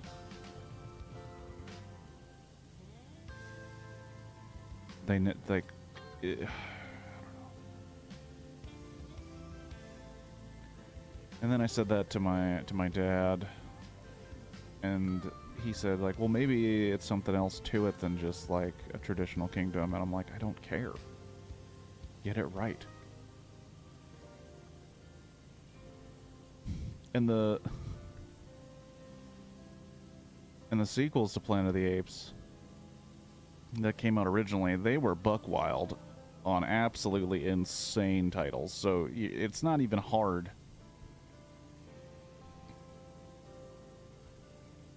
to get a pass for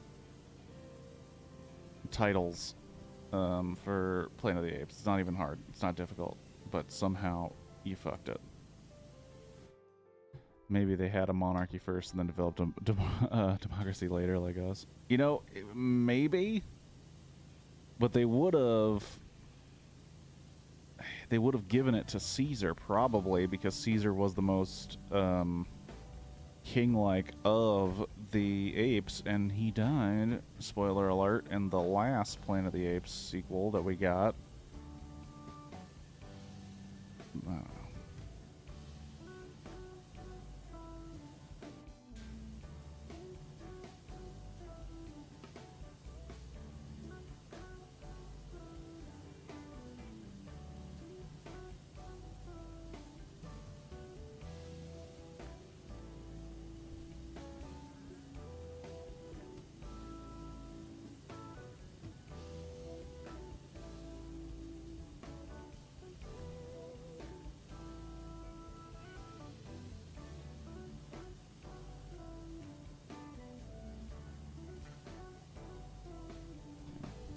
It's so weird being in a generation of seeing Disney go from a beloved brand to a franchise machine that sucks the life out of the soul out of everything it touches. Well, it was also like, because I have no deep love for The Simpsons. I think it's because I never really watched it growing up, and things I enjoyed in comedy were like heavily inspired by The Simpsons rather than me enjoying The Simpsons directly. So I understand it, I respect it. I will never talk bad about The Simpsons other than to say you probably should have ended it already, because we can't miss you if you don't go away. But they made the joke like almost as like, this will never happen in the run of our show, where just Disney owns Fox. Like, that was the joke. That was a joke they made in that show. The joke of Disney owning Fox. And now that is just reality.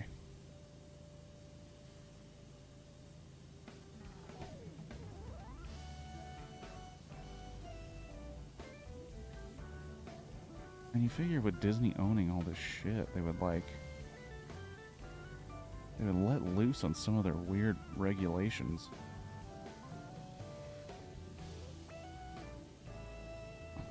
Like, I remember after seeing Deadpool, I was like, this is it. Well, Deadpool and Logan. I was like, this is it, man. They're gonna start making comic book movies that are rated R, that are crazy, that are intense, and for the adults that enjoyed comic book stuff. And I was just wrong. I thought they were gonna do the same thing with Star Wars, and I was wrong. Mostly. Okay, so 99% done. Fucking sister vibes.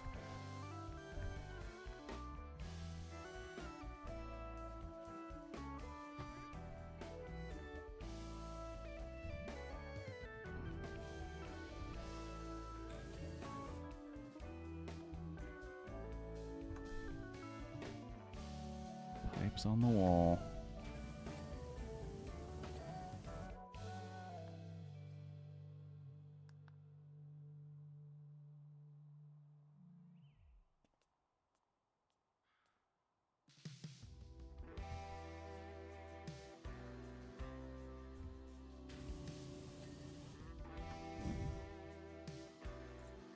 Fucking door hinges. You gotta be shitting me here.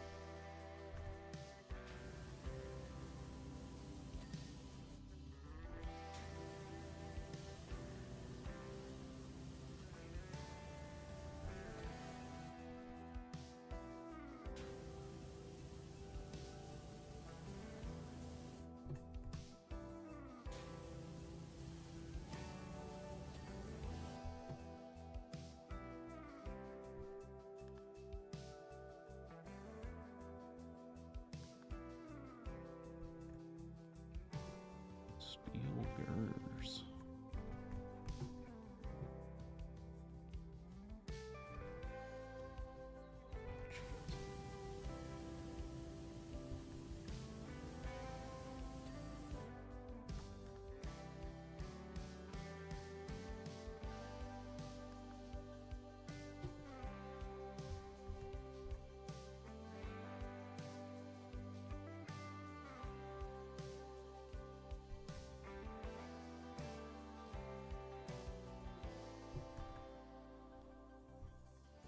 Ceiling panel, eh?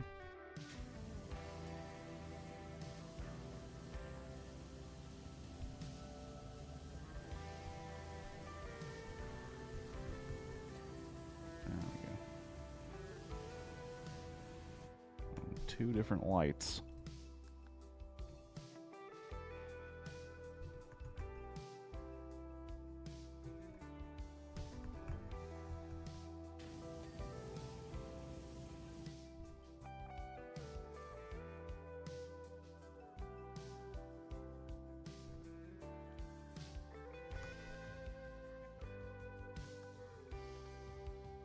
See one more light.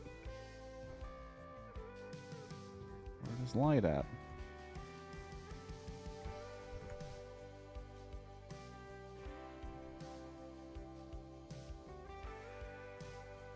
Oh, I run pretty fast. Aha. I still do think they still do good things occasionally, but they have more power than entertainment should have. Oh, for sure.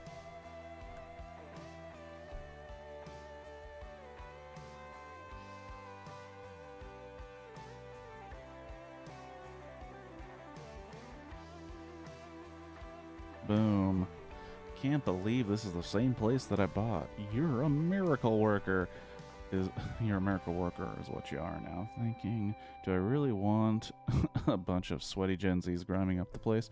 Or do I want to open as a luxury washroom where you can spend a penny in peace, albeit a higher price? How does that appeal? At least they realize that they shouldn't make a club out of a washroom.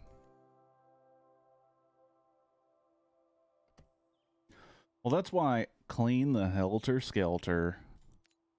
As you know from a previous correspondence, my Helter Skelter is filthy dirty. After rolling down the entire length of Willow Creek, we don't need to revisit specifics. All we need to concern ourselves with is that we cannot live in a world where Helter Skelter is being economically outperformed by a carousel. Many thanks, Kevin.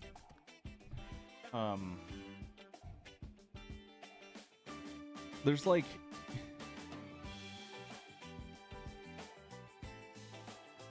There was a tipping point with Disney, and I think I saw it.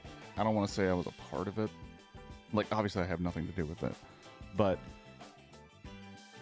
I do remember when the shift happened at Disneyland, when there was a clear shift between, okay, I just come here with a season pass because in terms of money, it does make sense and it's cheaper to just get a season pass if I live close than come by every once in a while, enjoy a ride or two, maybe get some food if I want to, take out a loan. But it was really, it made sense. Look at this Helter Skelter. Can I go in? I can't go in? Then what's the point? Can I go up the... But then there was clearly this moment where Disney basically said, no. I know that we made it economical for you for a little while. That was a bad idea. We only want your money. We don't care about making it make sense.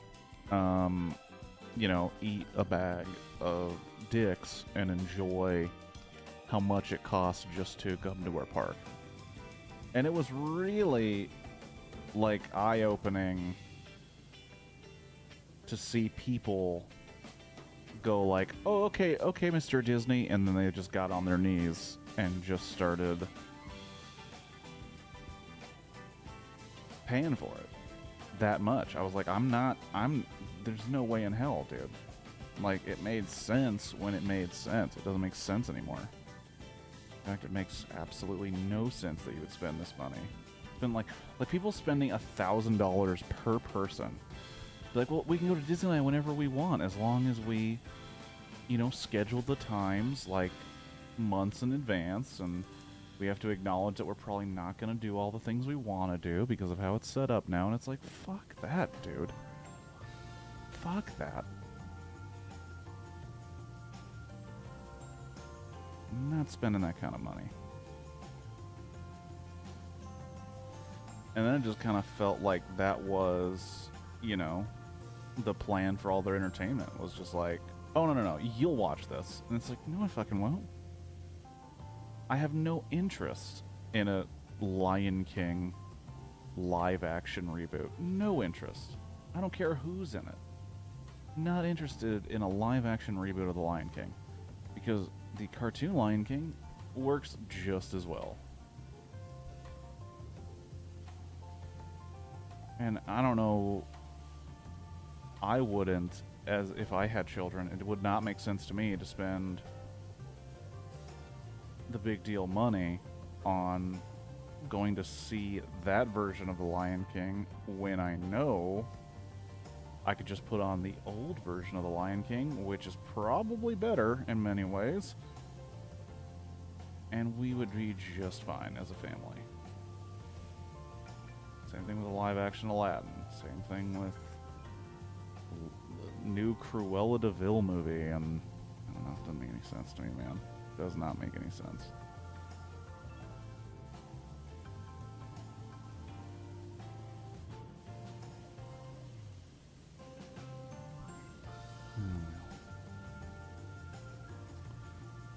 Disney taking over everything. But at least clearly the superhero thing is slowly kind of dying down.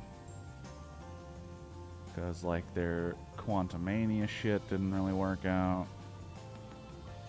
Guardians of the Galaxy 3 did pretty well, but it also is the last hoorah of a guy that's going over to DC, which is already gonna be an interesting situation, as the guy going over to DC plans to reboot everything, but just not, but includes some of the people, but not other people. That's like the new rumor mill thing about movies that is hilarious. It's like, well, Gal Gadot could come back. Okay. Oh, and Margot Robbie's definitely coming back, and Peacemaker is going to be the same, and this, that, and the other. And then it's like, so you're really just saying kind of fuck off to a very select few of the of the original DC movies.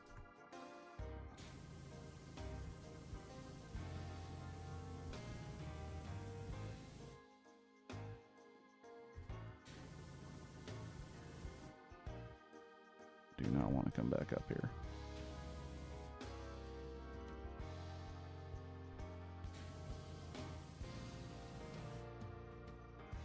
I knew I'd be cleaning this Helter Skelter. And I was cleaning the carousel. I was like, I knew that the same guy, a different guy's just going to hire me to do his Helter Skelter.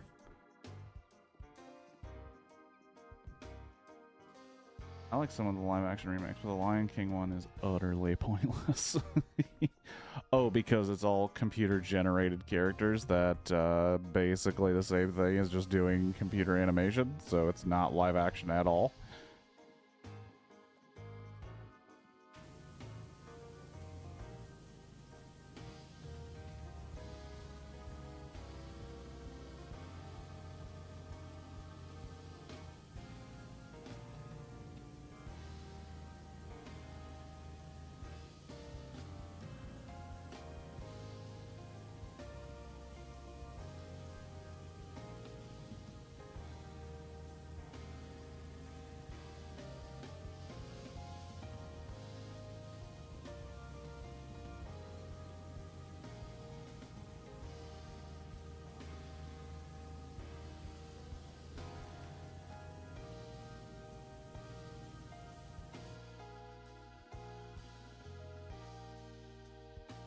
Do you want to watch the same movie but with zero expression on the characters' faces? Well, have we got the film for you? Lion King.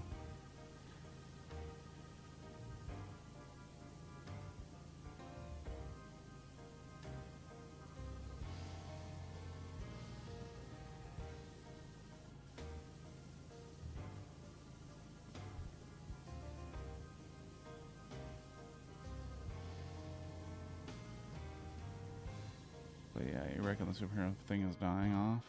I haven't been keeping up with it. Well, they just released Blue Beetle, a DC movie. And, well, it's expecting to lose money.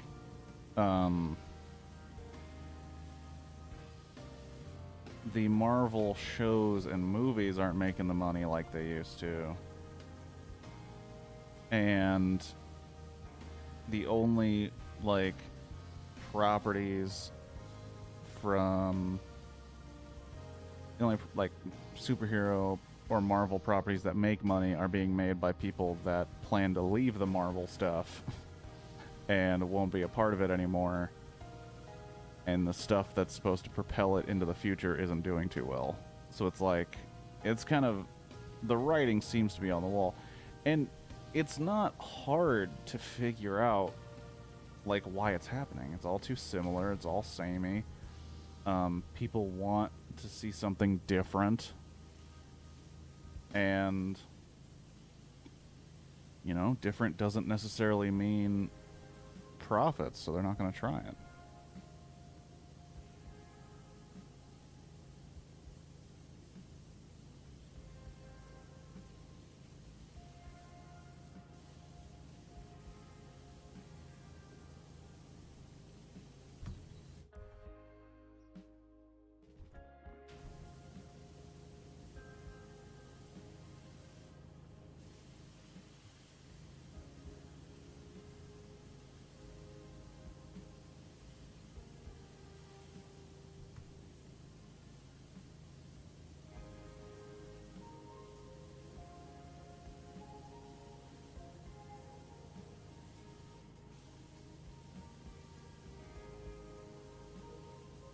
I have a feeling this isn't going to be clean enough for at least one of the things, and it's going to piss me off. I'm gonna have to go back up the slide and figure out what I missed.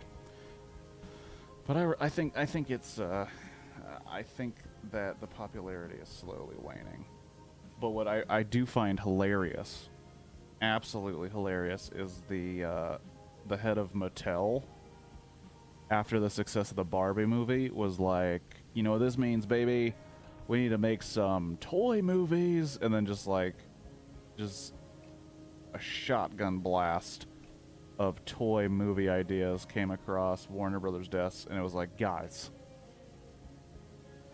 I don't understand. I don't understand the thought process. Like, I haven't seen the Barbie movie, but I have a very strong feeling that its success has little to do with the fact that Barbie is a toy, full stop. I do think that it has slightly to do with the fact that it is one of the most popular toys in history, but I think other things are why that movie is doing very well. I think there are other reasons. So, the fact that the head of Mattel is like, oh yeah, here it is, here's my time to shine, we're gonna be the new Marvel. It's like, nah, dude. That's not what's gonna happen, man. I'm sorry to tell you this.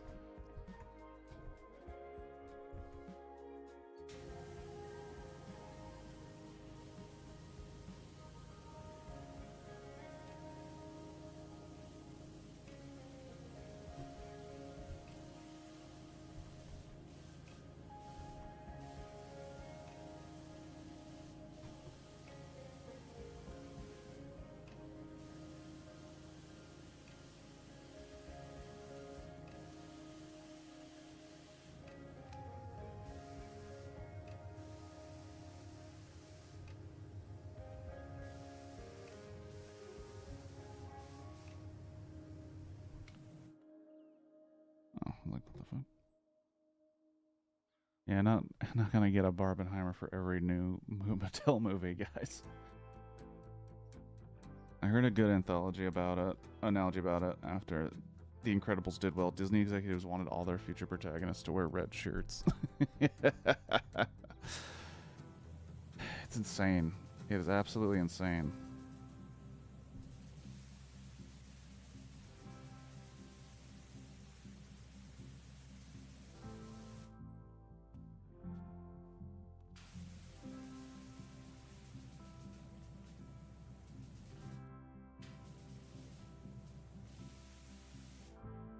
Now, is there a way?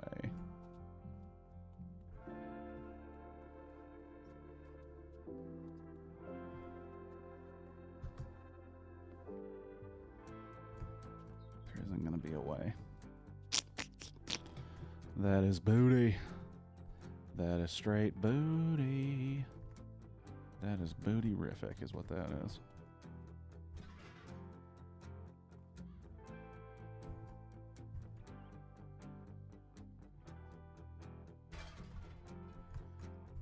Shit, what am I stuck on? Oh, it's because I wasn't on the right buttons.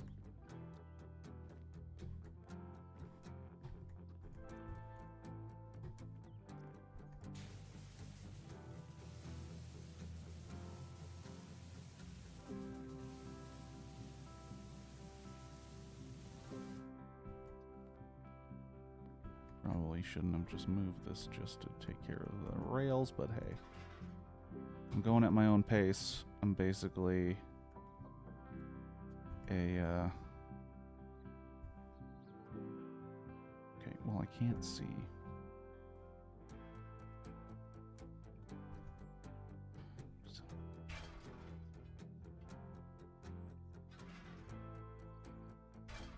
Trying to see what I'm looking at. Did you get in the way?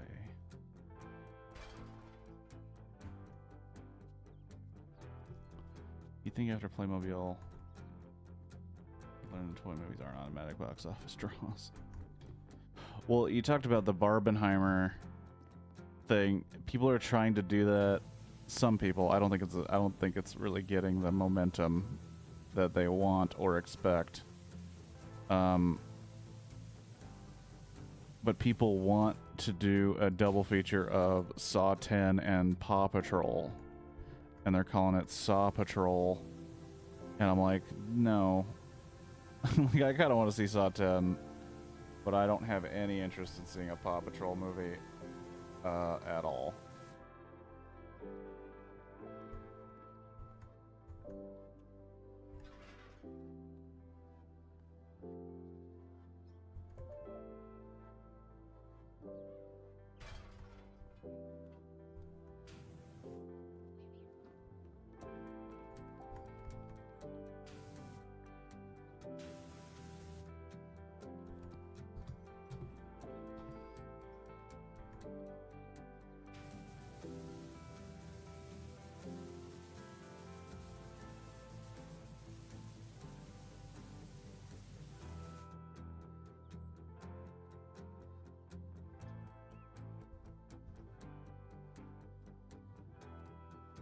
Yeah, the Barbenheimer thing was like such a...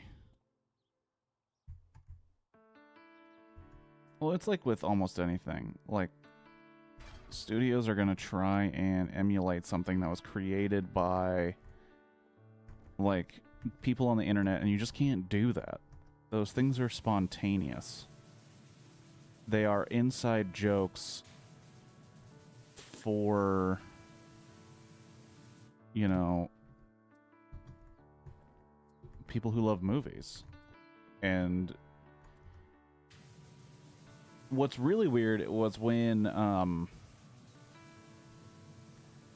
The Dark Knight came out, it was scheduled to premiere the same weekend as Mamma Mia. And I remember when this happened, because I said, well, that seems like a really bad move on whoever works at the studio doing Mamma Mia, because even though on paper it makes sense, like, oh, well, the people going to see Mamma Mia, they're not going to care about seeing Batman. And I was like, I think you've got that backwards. I think everyone's going to care about seeing Batman, and no one is going to go see Mamma Mia. But when the Barbenheimer stuff was really going, there was one meme that was like, well, do you remember when they did Dark Knight of Mamiya? And I was like, that didn't happen. I was around when both of those movies came out, and you know what did not happen? No one gave a shit about Mamma Mia like who gave a shit about The Dark Knight. Those were separate camps, and there were a lot more people in the Dark Knight camp than the Mamma Mia camp, and that's totally fine. Let's stop. Like, you can't rewrite history for your joke memes. Kev's getting his Helter Skelter clean now, is he? Hilarious. Don't listen to his claptrap. That thing's been an eyesore for years. I'm just a guy making money off of you guys wanting to keep your shit clean. I don't care about your rivalry. I don't care about I don't care about the politics of this fair. I only care about making that money. Making that Skrilla. Boom.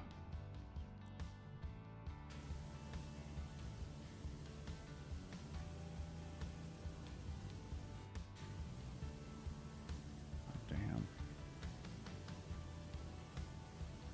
That's one way to clean a Helter Skelter.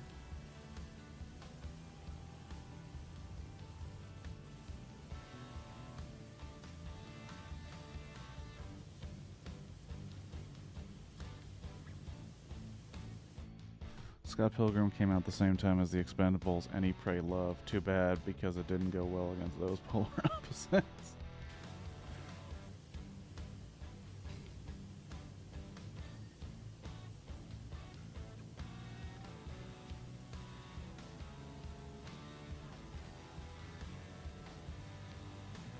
Yeah, the Barbenheimer.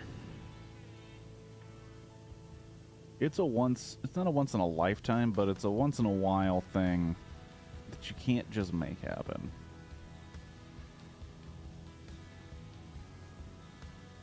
Like, you could genuinely understand why people who want to see Oppenheimer might want to see Barbie. Because of age, directors, writers, content, you know, it seemed possible. But, like, Saw Patrol? Like, what? I have claimed to be a fan of Saw. No interest in seeing a Paw Patrol movie. None whatsoever.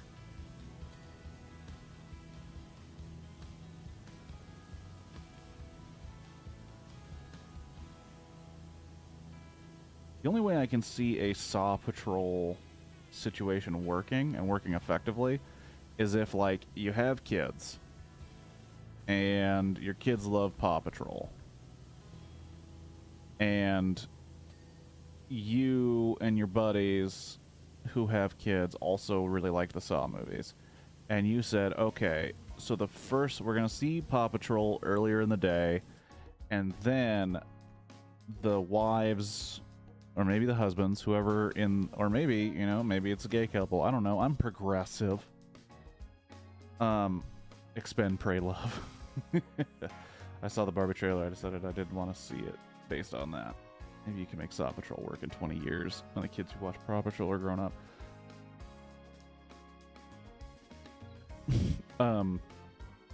But I can imagine if, like, a person in the couple likes Saw and wants to see the Saw movie, I could see them going, okay, then the other person in that couple, or maybe, like, you know, caregiver or whatever, takes the child.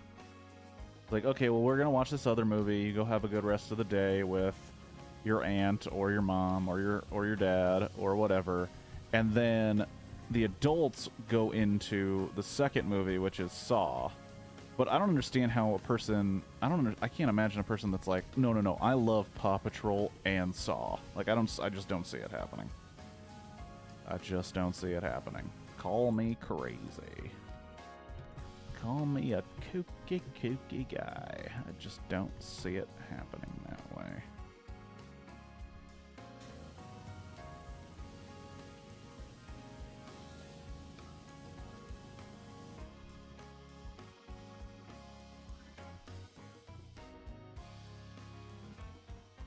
Or maybe you're like, you know what? My kids are tough. I'm going to take my kids into the R-rated Saw movie.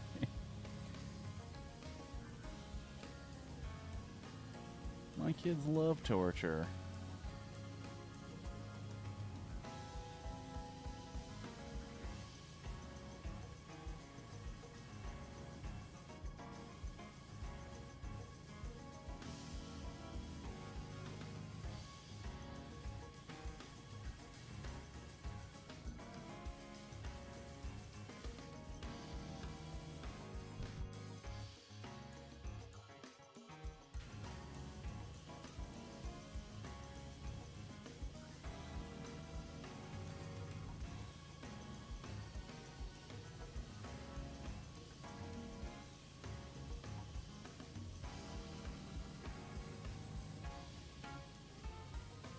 How am I already at 34% clean?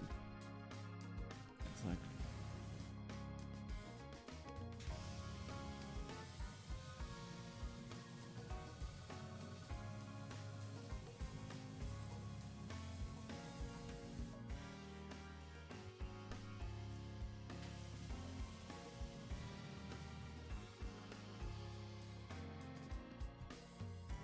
Oh jeez.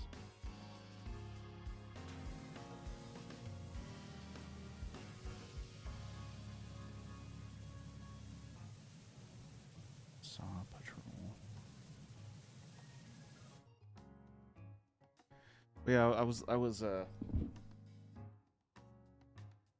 saw it was on a TikTok, but it was a TikTok clip of a podcast, and those dudes are talking about, like, yeah, it seems like there is some momentum to get people into the theaters right now because of Barbie and Oppenheimer, but they don't necessarily need to be, like, doubled up. They don't need to be double featured. You just need to make things that people want to see, and Oppenheimer and Barbie were things people wanted to see. And so I'm like thinking about like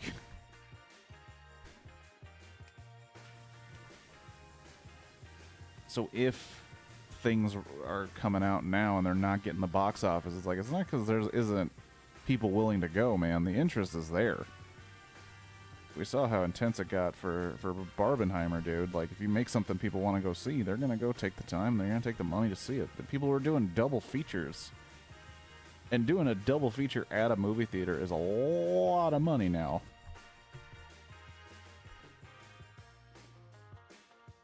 Like, when you decide, oh, I'm gonna do a double feature in a movie theater, that's an expensive weekend. I mean, assuming unless you're, you know, you're just paying for the movie and you're packing a lunch, you know, I don't imagine it's going to be a cheap day.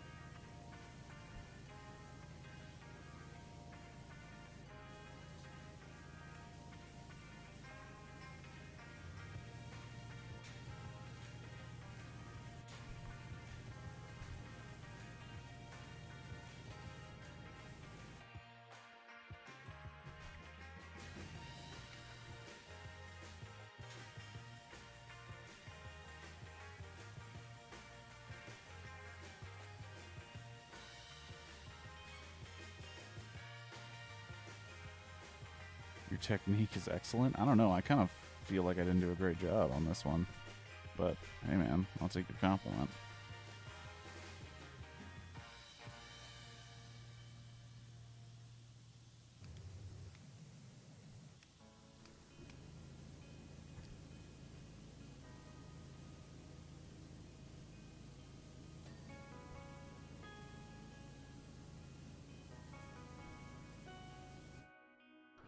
Skelter was also the name of the book. Charles Manson. Jet control knowledge of actors. I don't need your approval, Kevin. Your money is enough.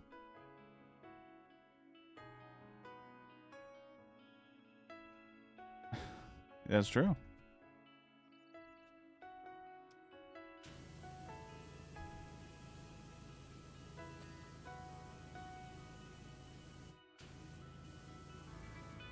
Soap discretion. I haven't even used soap. Knowledge of actors. Stance. Kevin, do you have like work to do? Could you maybe like leave me alone?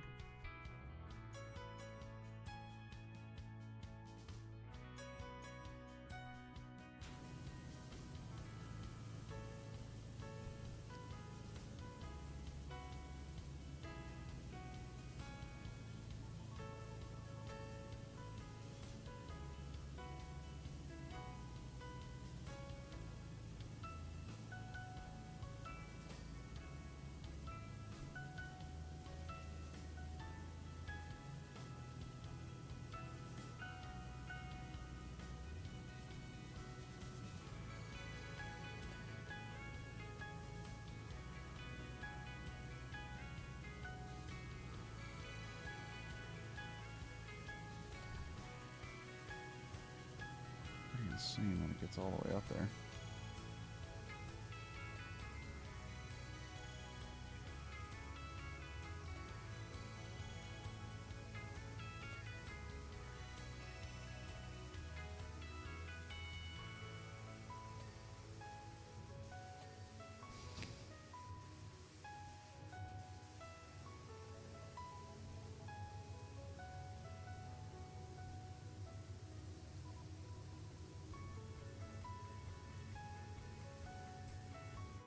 Like I should have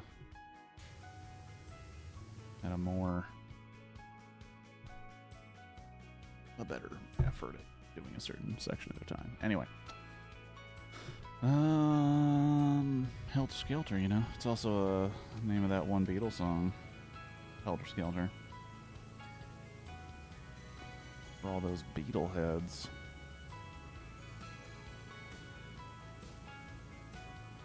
So, like,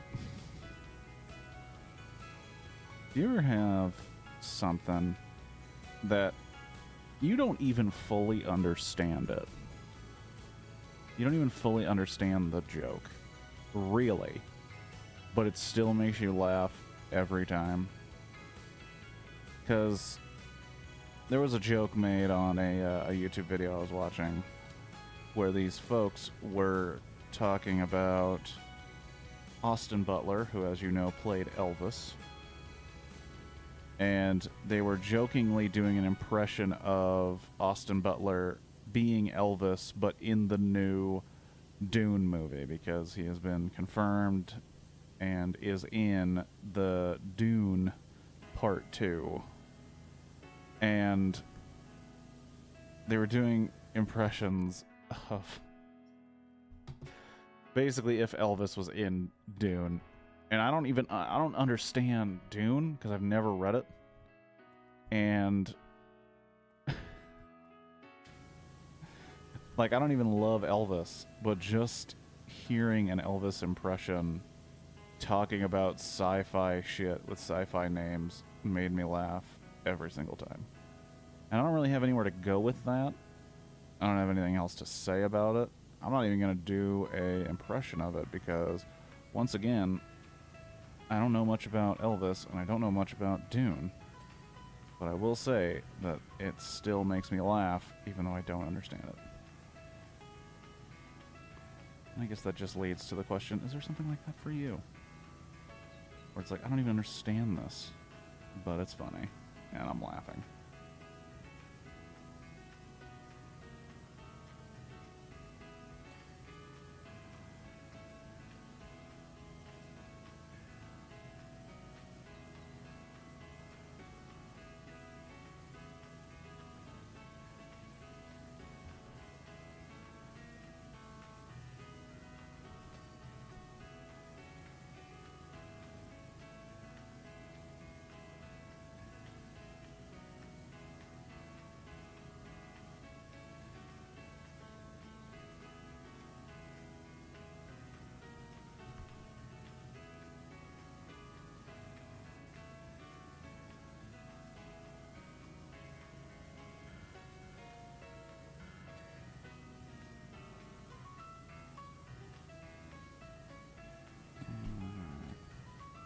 Boom.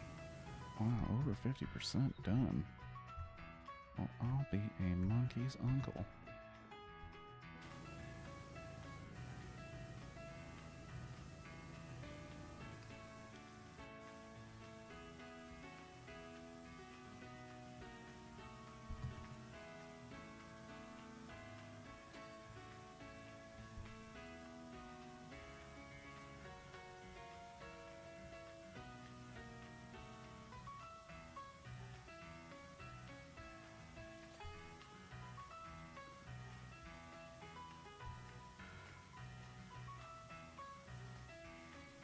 Song sounds like it's more for Wednesday than Sunday.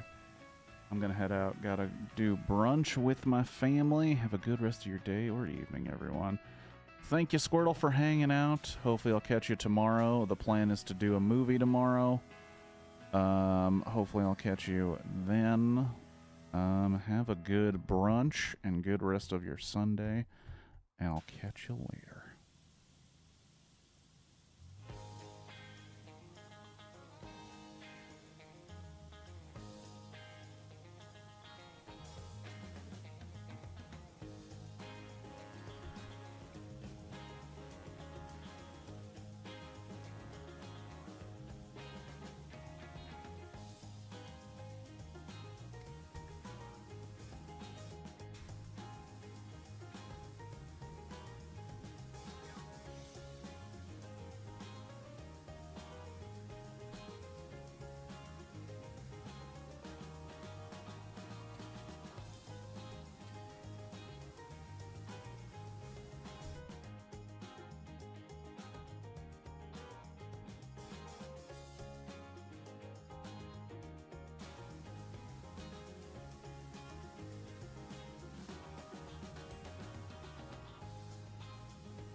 There's like weird pink on there. There's like a paintball game on this thing.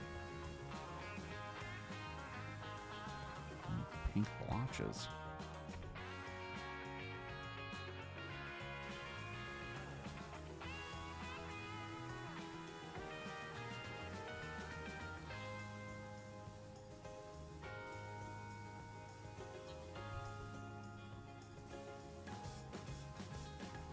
Kevin Bernard's Helter Skelter. What a dweeb. You had to put your name on the Helter Skelter? In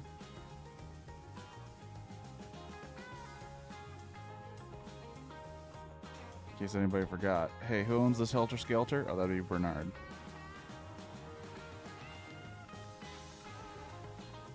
I was just wondering who owns the Helter Skelter. Oh, that'd be that guy.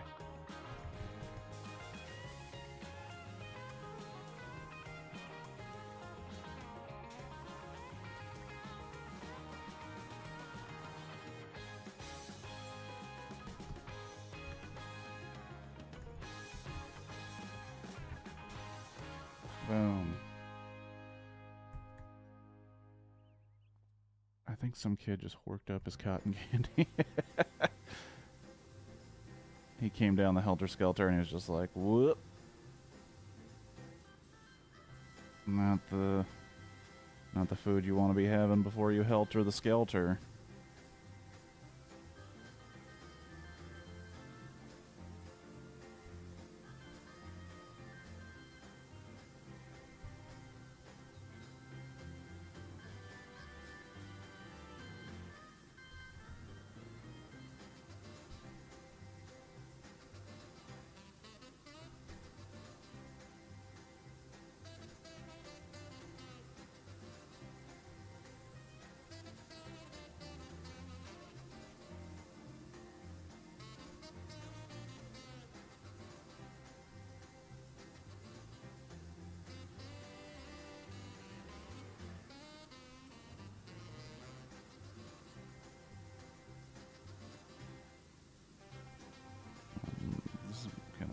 Creepy ass entrance.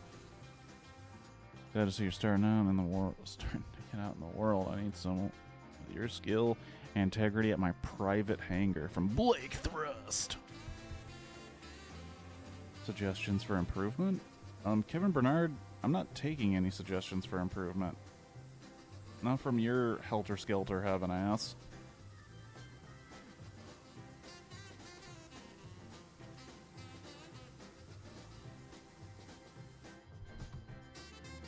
Fire your jet straight up into the air and let gravity do the rest, or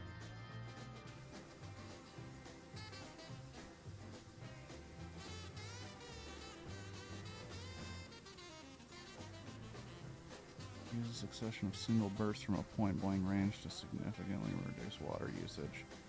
Hey, Kevin? Kevin, is it? I don't really give a shit about your opinion. I'm here to clean up your shitty Helter Skelter that you think is the pride and joy of this place, and you know, I'm just here to do a job. So a little less talky, a little more shutting the fuck up while I do the job for you. Okay? Okay.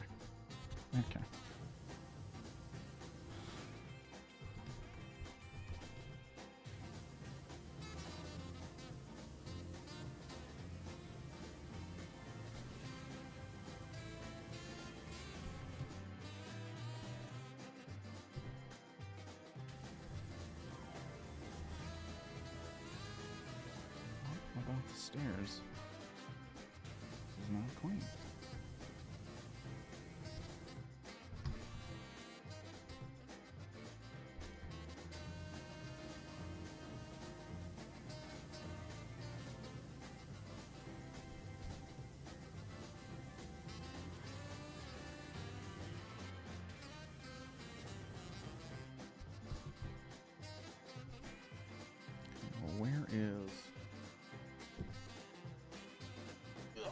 Where is the bit of stairs that is not clean?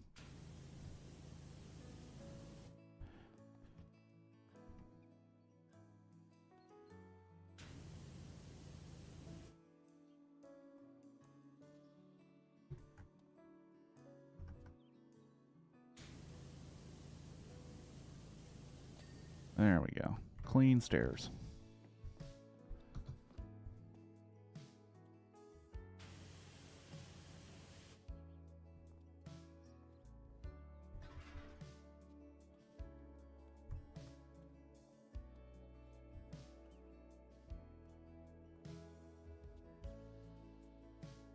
Just want to clean up this door decoration before I move on.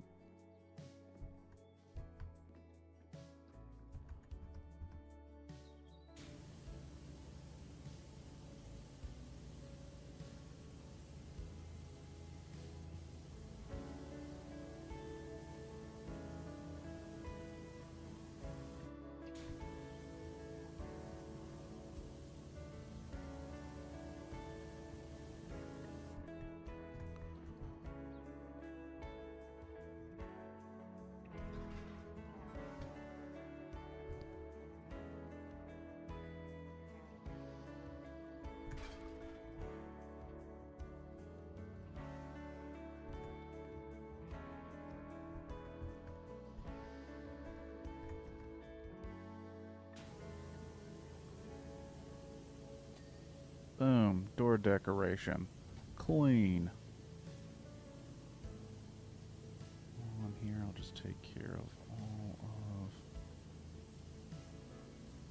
of what's around it.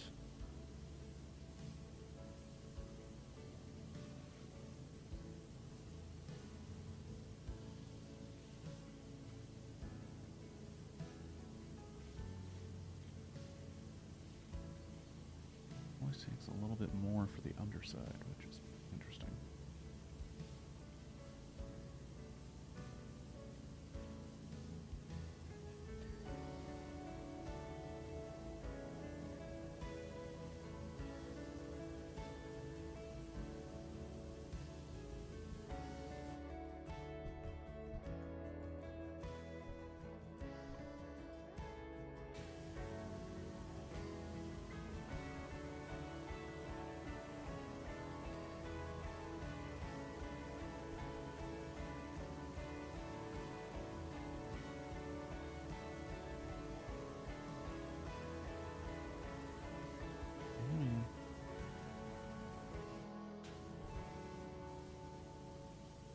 Helter Skelters. Entertainment before entertainment was available.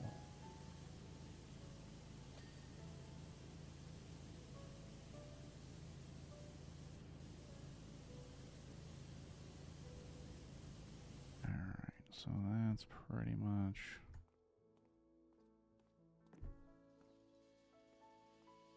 Alright. I got about 15 minutes. There we can clean up this section right now.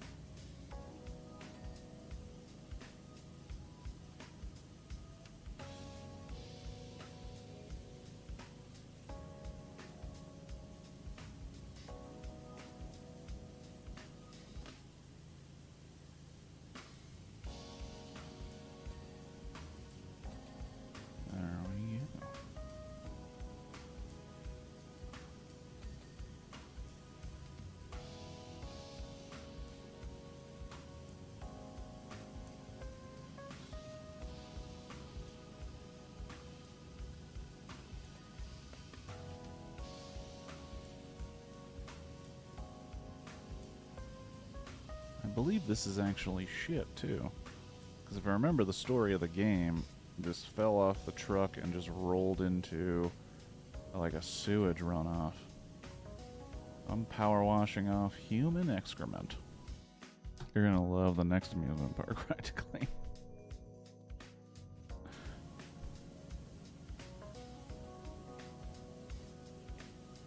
Oh, wait. I just remembered you played this game before. Yeah, I gotta clean like a whole roller coaster or a Ferris wheel. Ferris wheel would make sense, even though that sucks because those are very large.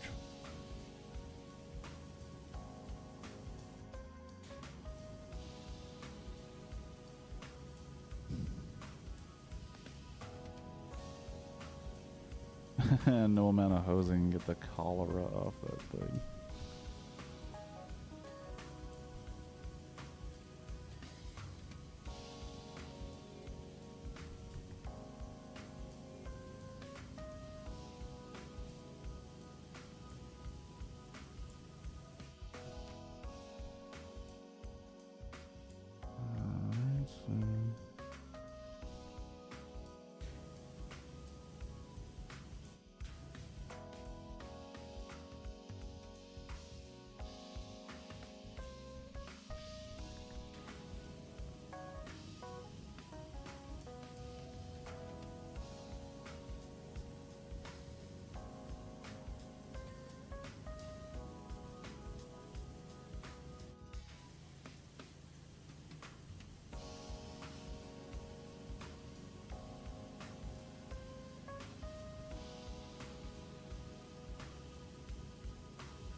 I don't even have to leave the ground to get to that section.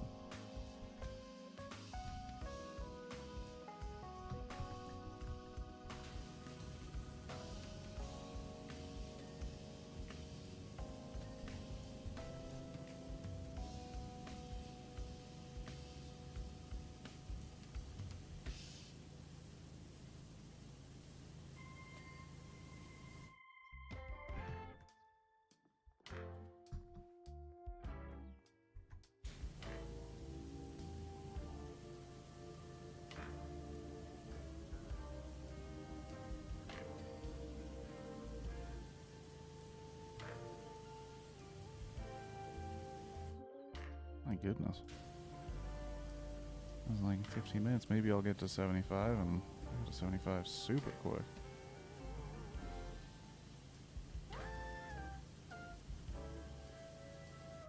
It's because of this super powerful gun.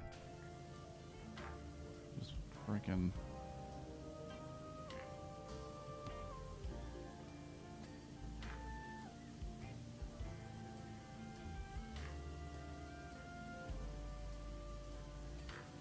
just removes that doo-doo.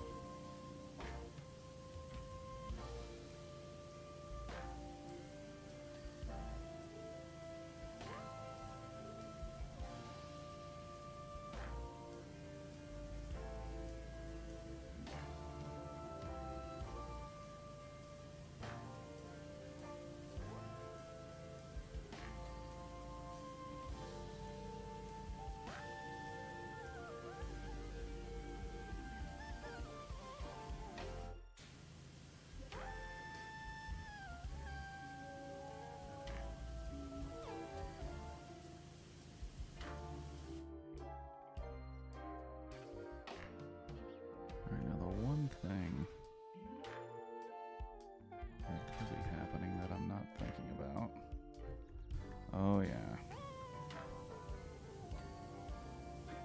Like that, the tops of these tiers are gonna end up pissing me off.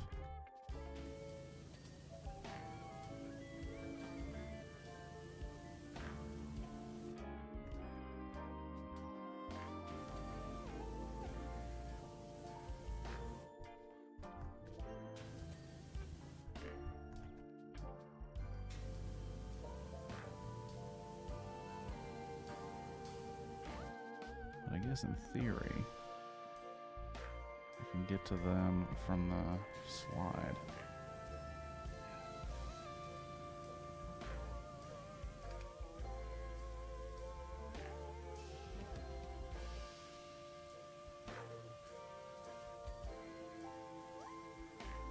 And compared to the first gun, like, your first power washing gun is absolute trash compared to this. I feel like this is like actually what a power wash gun would do, and the first one is kind of like a toy that you give a child who express interest in power washing. Do you think it'd be too much? Use an enormous catapult at the top to propel my customers down the slide? That's a terrible idea.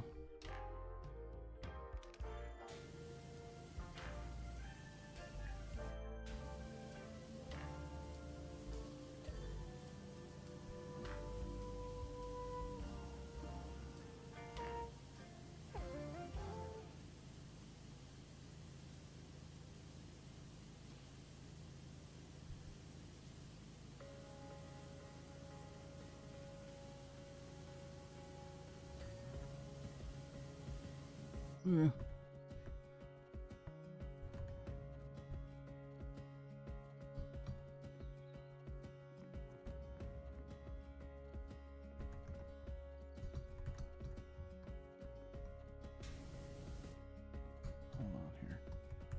Hold on here.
Ding, ding, ding, ding, ding, ding, ding.